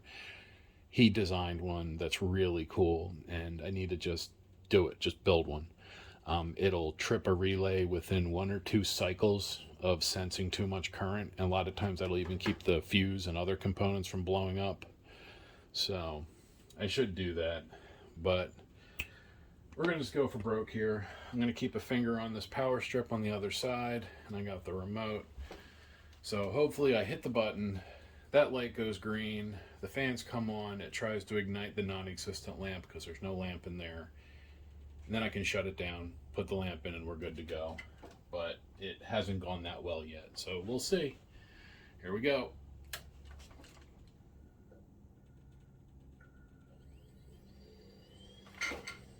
Hey! Hey! Hey! That's good. There's no lamp, so it's giving me a lamp error. That's awesome. Oh, I wish you guys could feel my heart right now. It's because I've repaired the old supply 2 or 3 times. This might actually be okay, because he's, you know, the before segment where I was testing it and it was just going click, click, click, click, click, click. That's what this one was doing. The new one that I put in, I didn't record it because I didn't have time, and I forgot to hit record. That's really what happened. But I might try this one with a ballast on its own at some point, because if I did actually fix this, that would make me feel better. I don't like replacing entire modules if I can help it. I really rather repair them, because again, that keeps more stuff out of the trash, and aside from fixing projectors, that's my other goal. Man, I'm like kind of flustered because I really expected that to blow up. Fantastic. All right, well, let me unplug it before I forget and break something. And let me go get the rest of the pieces, and we'll put that all back together. And here is the rest of it. I'm going to have to clean that. Clean that. And clean that. Let's see, that's going to go this way. Let's see, this was this underneath? Oh, I don't remember. So let's see, that went there. So this had to have gone, this must have gone underneath that top board. See, if I was a smart man, I would go back and watch the first part of this video. But, you know, as we get older, we become overly confident in our skills. So, I'm not going to. I'm going to use my experience as an excuse to not go back and look at my video. And I will pop that top board out, and we'll see.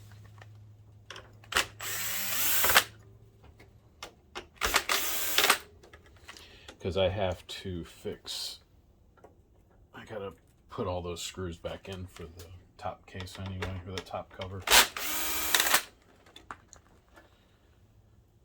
See, looking at these 2 holes, that's what makes me think that, you know,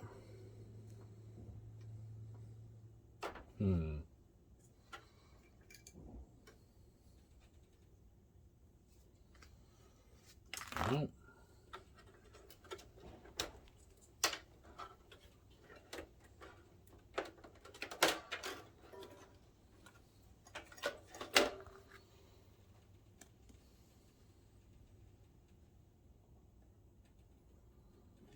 See, I feel like it went there.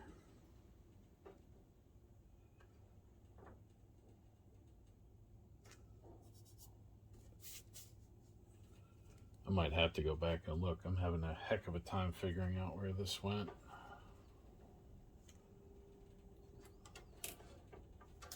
That's where it goes.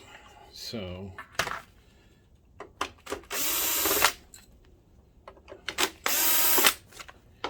let's see, that little standoff is what tipped me off. It's like a very hard foam.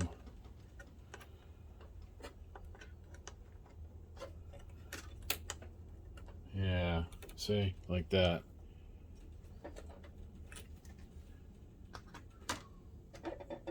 But fan 2 has to be plugged in. Where did fan 2 go?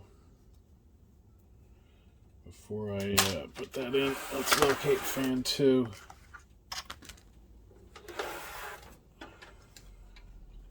I think that's the one. Yeah. Fan 2 is the one on the side of the power supply. And that's actually probably why we got that shutdown error too. That and the fan. Yeah. That guy. We need that one. There we are.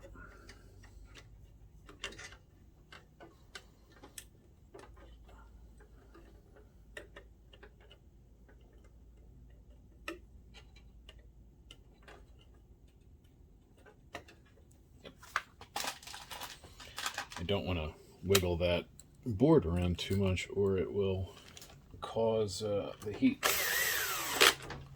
sink pads to slide. Oh, what am I doing?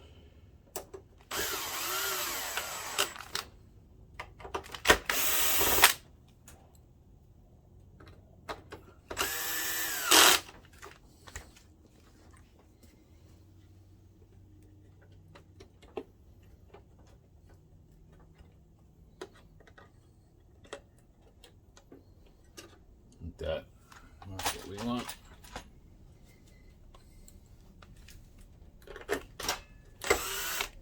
Here, actually, put you guys on the side.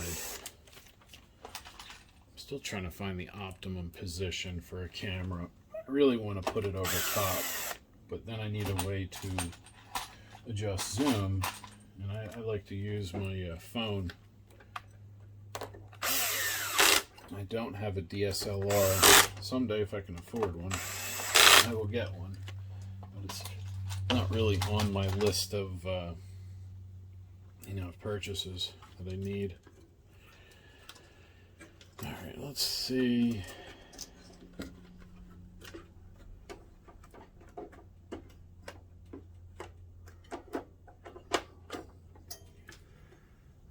Let's see, where did that standoff go? Right here. All right. I knew there was another standoff.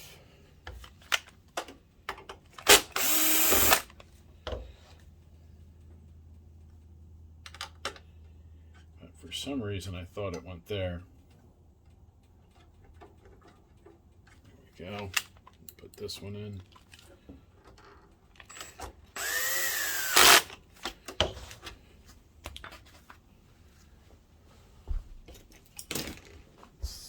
That'll fit if that's the right one. Yeah, it's a little bigger, but that's okay. There we go. See, that's a 7. Oh, there we are. Come on. This is a 7mm, and I think what I need for this is a 6. But if I just put it on a slight angle, it's more than enough to get some torque on it. I think I have a 1/4. Let's see, Craftsman 1/4 inch. Yeah, that would have worked too.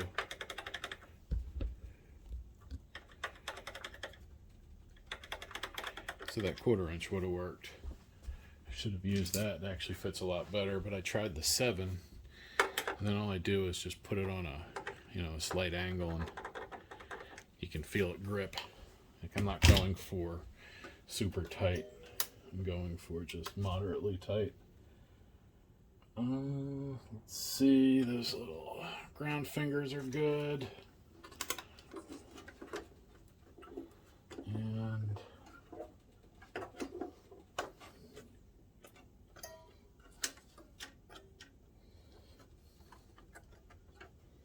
looks good. I like it. Let's see, what screws do I put in without this? None of them? Everything? Yeah, okay. So they all go in with this, and that holds it all in. So make sure I'm not pinching any of those ground points.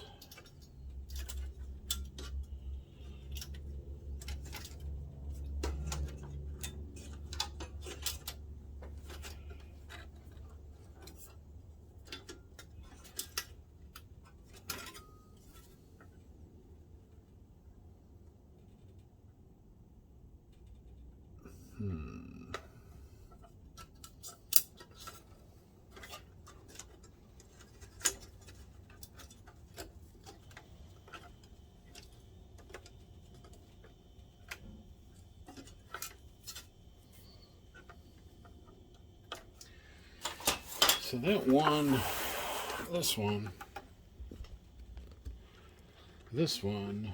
I think probably should go down here. Let me see if I can do that without taking the whole board out.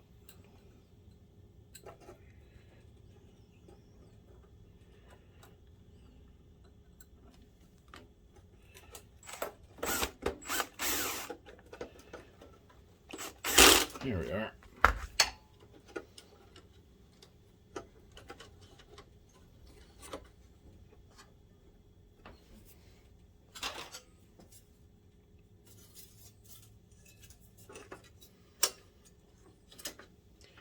I just also, while I'm doing this, going through all this, I just want to thank everybody who watches and comments and encourages me to make more videos.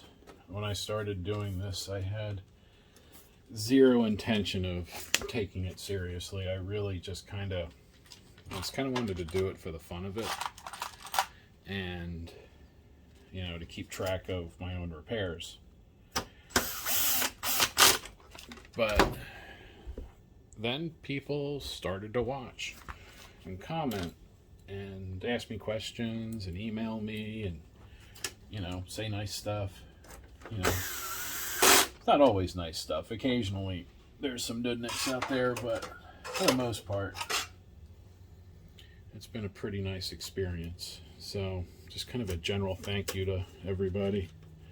There's a couple of you who I talk to offline and know that I appreciate it.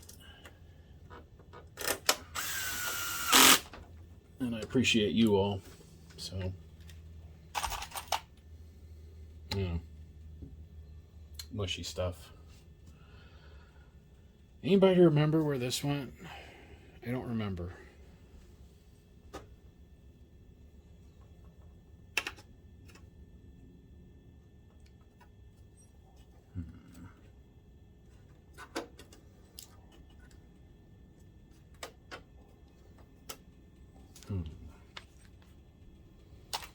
Crap, I might have to go back and look at my old video. I was really hoping I could get away with it. I'm looking for screw marks. Ah. There it is. They must be using this piece to give it a little more rigidity across that little thin area. You could actually see a mark in the metal where it was. It's kind of a challenge. I like to see if I can, you know, if it's been a few weeks. This has been, I don't know, you guys are seeing it all at once, but the whole repair probably start to finish took a little over a month because of finding parts. And then I tried to fix the power supply, which might be fixed, oddly. Oh. Crap.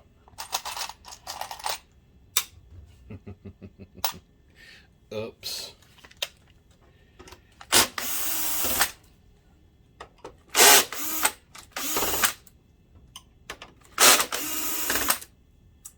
You know, I'm going to show you guys something that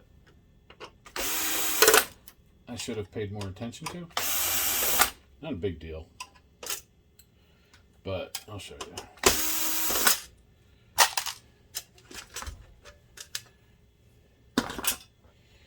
So, under here, come on. ST, ST, SC. Guess what ST stands for? Stand off. Guess what SC stands for? Screw. ST, ST, SC. That's my handwriting. I wrote that. So now we'll get that 1/4-inch nut driver. This was actually secretly my intention. I wanted to forget that on purpose so I could go back and use that 1/4-inch nut driver for the 6mm fastener there. And actually, let's check that. That's good. Now let's put this back in.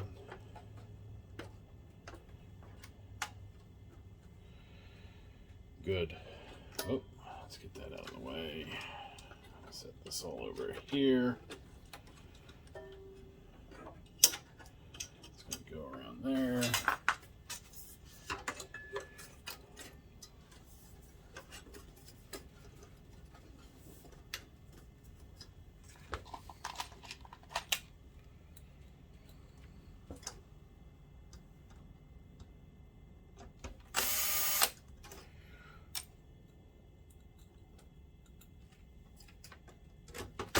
Hey, I actually had threads to go into, not just an empty hole. Because I put the standoff, ST, standoff in there. There's something else I should probably deal with while I'm over here.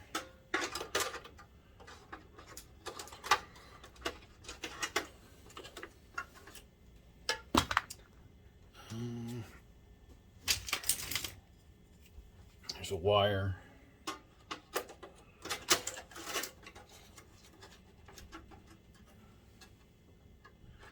It's a temperature sensor. That goes here. Now we have another screw for the power supply. I'm glad I put the other ones in. There we go.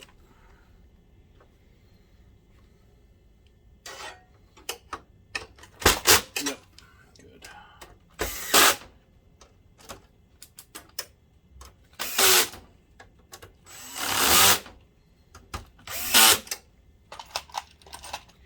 Running the clutch at 2. I'm not going to strip out the threads with it set to 2. And let's get our, where's that ground wire? There we go. That'll go there.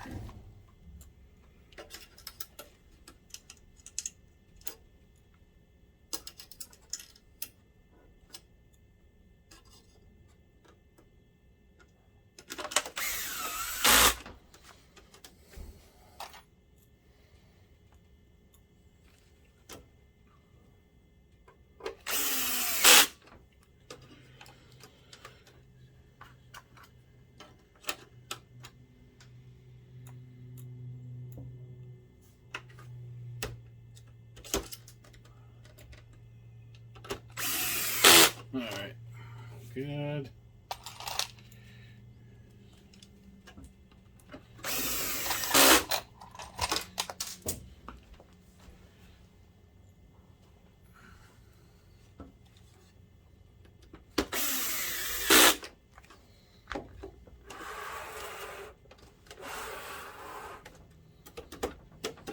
I think that'll do it. Oh, one more. Oops, almost forgot. One more. gonna say, I thought that felt a little floppy. So those are good. Those are all good. Let's see. Oh no.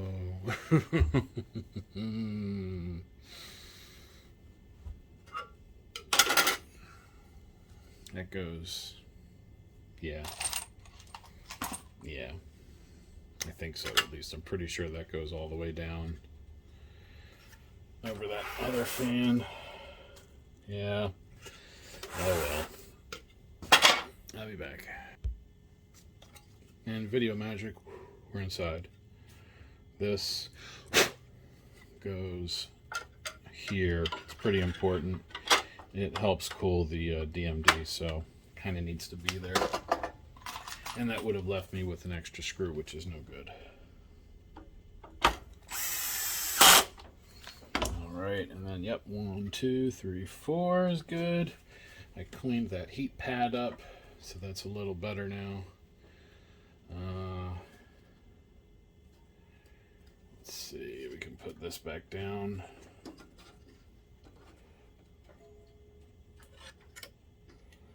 Line those up. Yeah.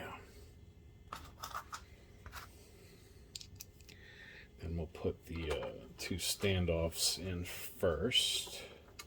And then we'll put that one in. Well, then we'll put the metal shield on. And then the other 3 screws. And then I'll snug everything down. You wipe that shield off.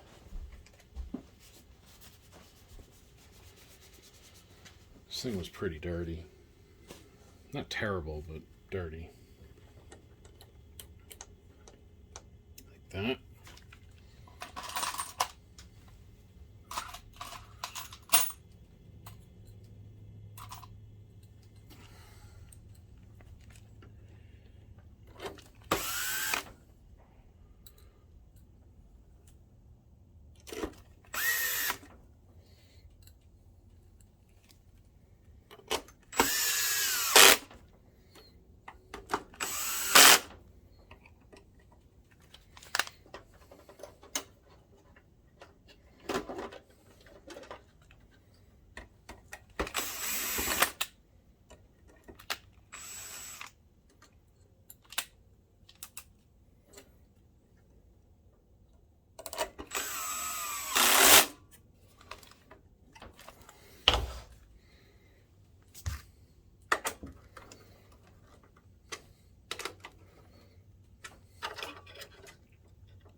Those are good. Now we can put the upper shield on. Just wipe the dust off of it.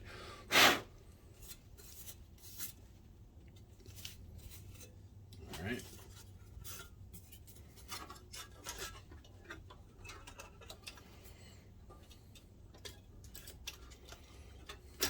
Liking it.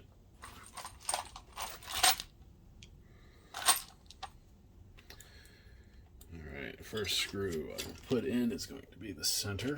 I'll just start that. That'll keep it kind of aligned. Then this one on the far side.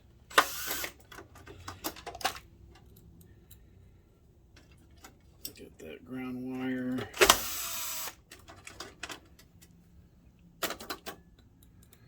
And this one.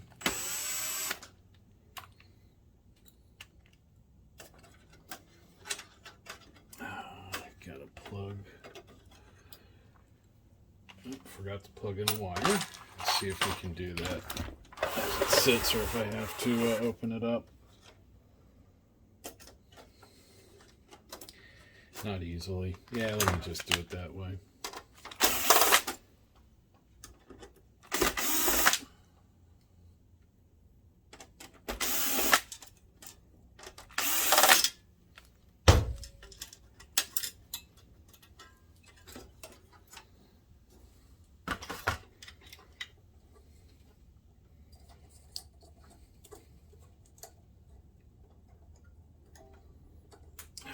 Front IR, and more important, lens control.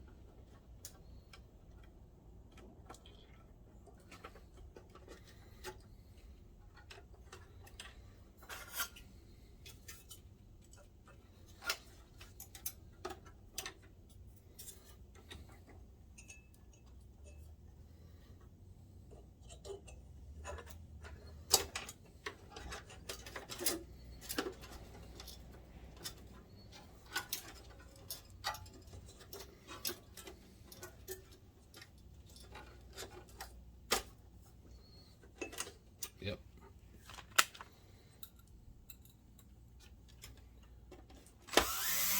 All right, so I really think that's the last time I'm going to have to take this apart. I hope. We'll find out.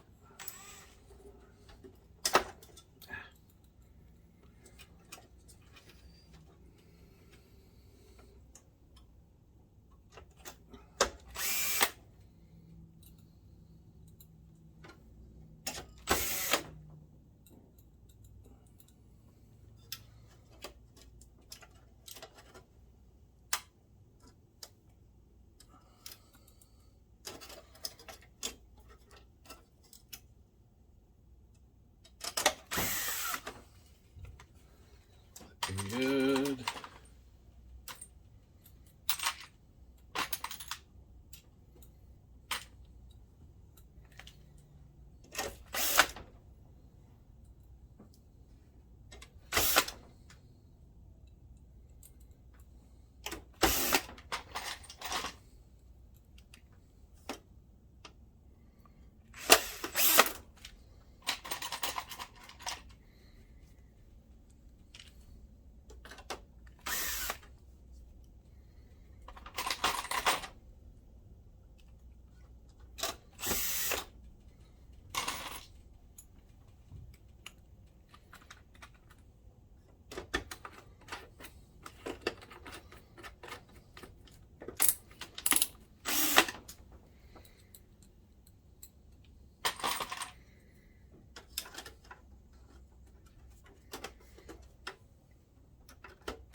Okay. Let's see, that's looks like that's all of them. 1, 2, 3, 4, 5, 6, 7. Yeah, it looks good. Let me set my clutch.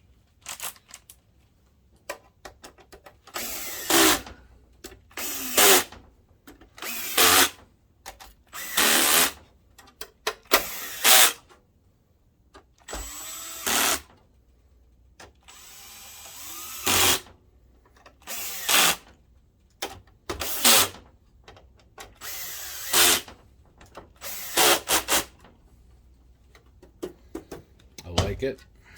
Looking good, looking good. All right, these go here.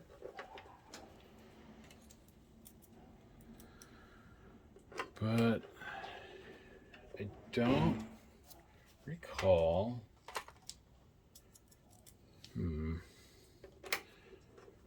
Unless these are out of something else, which is entirely possible because I did.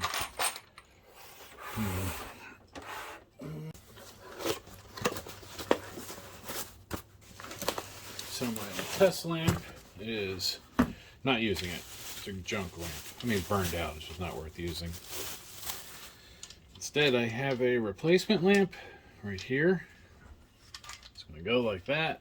We're just going to do a couple quick checks. If you have an expensive projector, an expensive lamp assembly, I would recommend doing this. Go to ohms. We're checking continuity. That's a short circuit. I'm getting about half an ohm there. Wire resistance and whatnot. So first thing, just pick any clear metal spot on the housing. I'm going to use that screw. I'm going to touch that pin.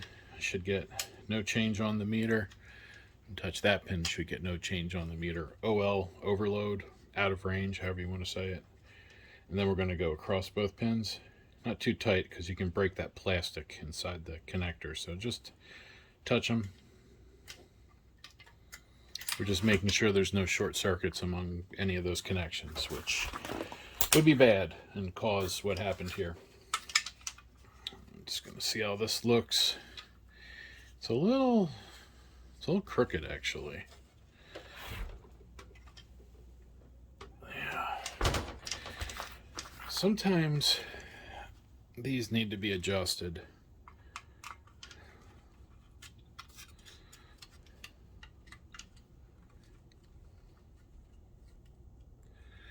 Really want it straight. Loosening that screw brings the front down.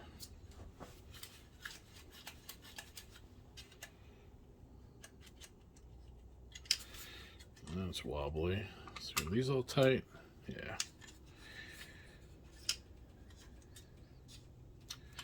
And once I have it where I want it, I'll snug that back down. Actually, that might be too low. I'm trying to get it so it's in line. Oh. I just saw something. Let me show you guys something. I'll bet you other projectors that use this have this option too. There we are. On the top, all these holes, that's the tilt, and that's the angle lock right here. So I can loosen this and adjust that to optimize the brightness. And that's what we'll do. All right, so that's all straightened up. That's off. Put Mr. Door back on. Let's snug that lamp screw in. I'm definitely nervous. Like I said, I had a lot of issue getting this far. Because of course it's like a repair, an important repair. The customer for this is an important customer of ours, so I want to make sure they're taken care of. I mean, I take care of everybody, but need to be extra on this one. So that's good. Stand by. And I'm gonna sit over here at the power strip in case I have to kill the power quick, but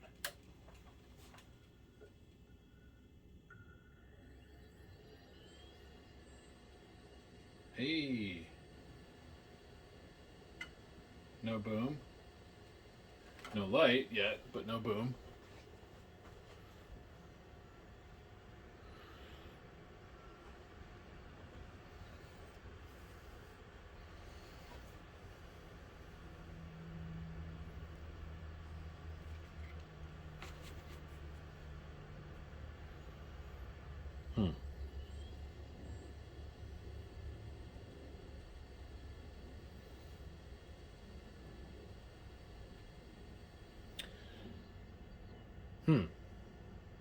Nothing.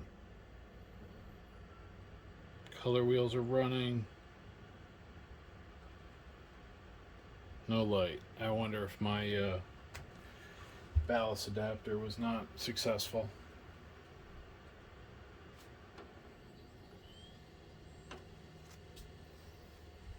I'm not even seeing a flicker though.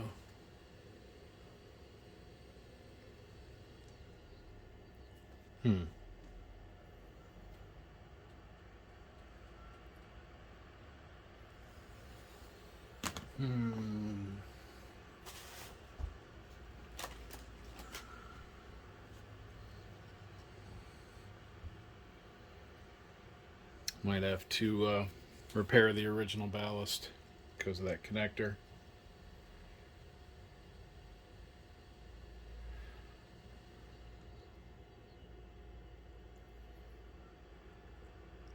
It's trying.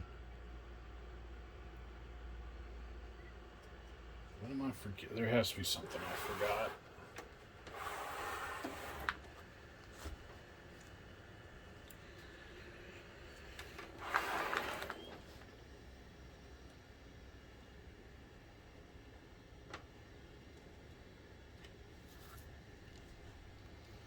Did I forget? I see the problem. I see the problem.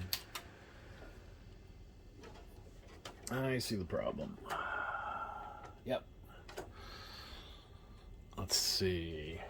And I think it's easily solvable.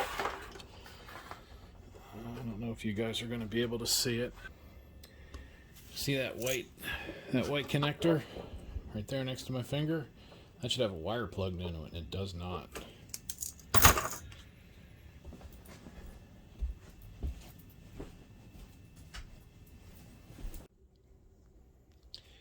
Now I have the ballast wire plugged in. That's a good thing. I am considering taking the lamp back out though and dry running it to make sure. What that's for, is that? I forget. It's curious though. Let's see, is that lamp release? Let's see. Oh yeah. Lens release.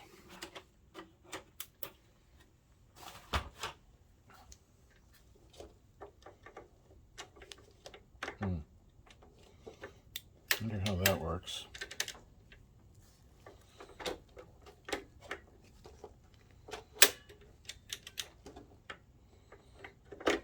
Oh, it goes that way. So I wanted to make sure that was clean. Set that upper cover over there.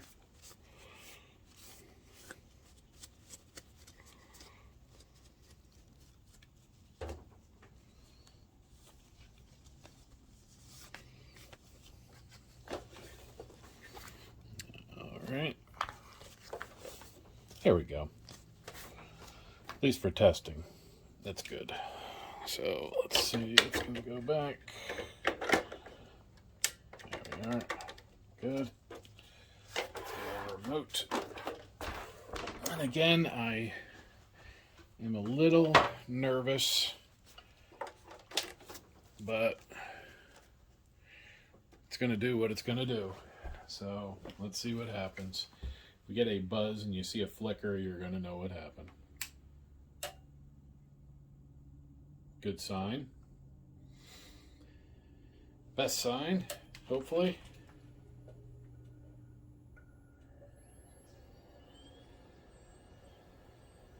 Okay.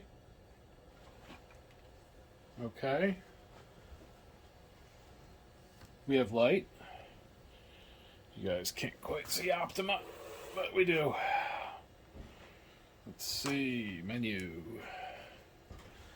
I guess it would help if I'm not shining it on a black screen. That's a little too close. There we are. So you can see we definitely have a signal. Let's see, setup. System test pattern, that's what I'm looking for. Let's go with grid. I like that. Boy, I was nervous. I was really nervous. Now I'm gonna actually, let me move you guys because I want to look at the adjusting the lens of the lamp itself. I'll show you what I mean. Okay, let's try this again now that I have the ballast actually plugged in. Definitely works better with power. I also brought out my fancy Sylvania lux meter. This will measure real foot candles in real lux. It's not a, you know, this is the real deal. It's about 600 bucks. So we'll turn that on. Yes, I know the cap is on. I want to calibrate it. There we go. So you can see the current lighting right here with my fluorescence is 580 lux, and if we did a whole measurement over 1 square meter, we would find out the average lumens. So more importantly, we set that where it's going to shine, and then let's turn it on. Fingers crossed, no boom. Do we have light? Yep, we have light. No boom. That's good. Huh? We have Optoma. There's Optoma. And what I want to do is I want to adjust the brightness of the lamp assembly by adjusting those pieces on the side to get the bulb pointed optimally. So let me get it focused. Get my little meter in the center. Come on.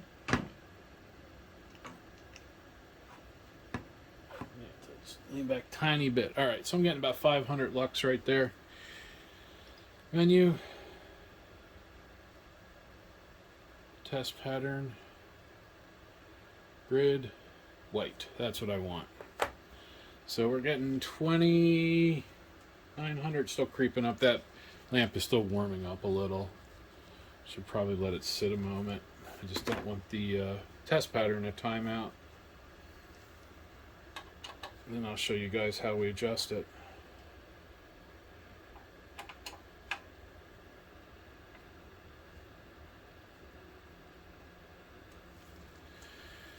Alright, so let's see. It's about even now. I think it's still coming up a little bit.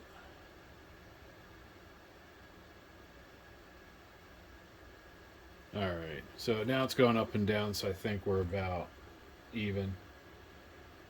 So 3384-ish. So what I'm going to do, back you guys up a tiny bit so you can see. Can we get everything in the picture here? Because I need to adjust this screw and this screw. This screw kind of lets me get close. You want to maximize that. No.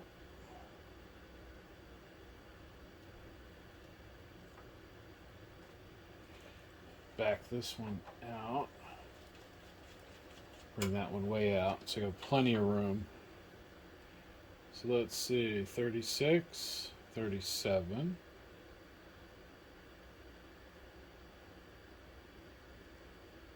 38. All right. Oh, oops, sorry.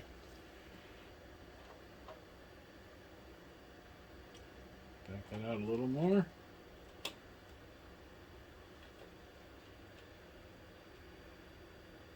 39. Ooh, 40. Come on. Drop back down.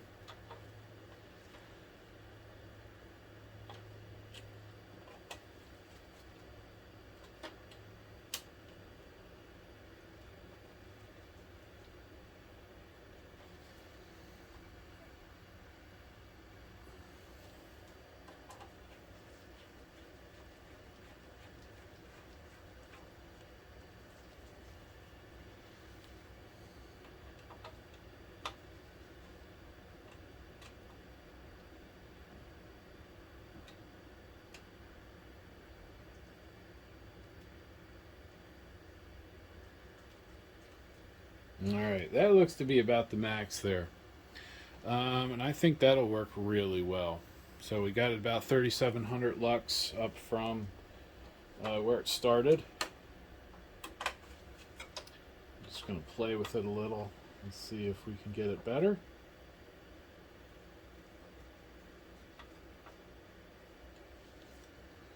There we are.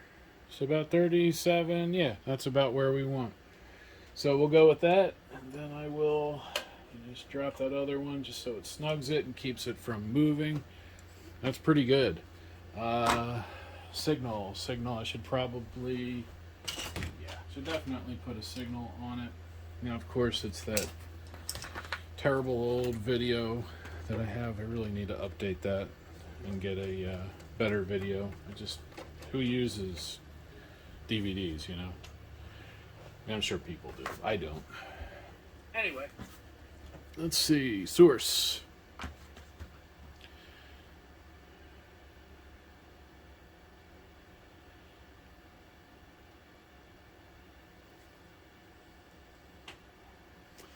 Want VGA. Is that locked out maybe? Off, okay.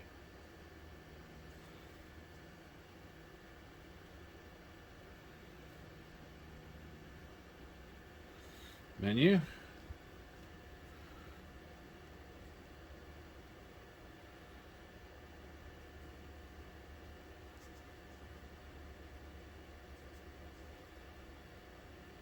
Lamp reset, because we do have a new lamp.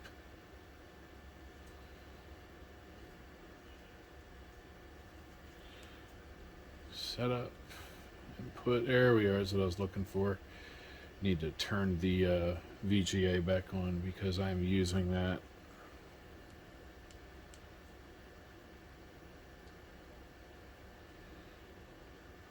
Come on, let's go to VGA. There we go. VGA source found. Alright, I'm going to let that run for a little bit.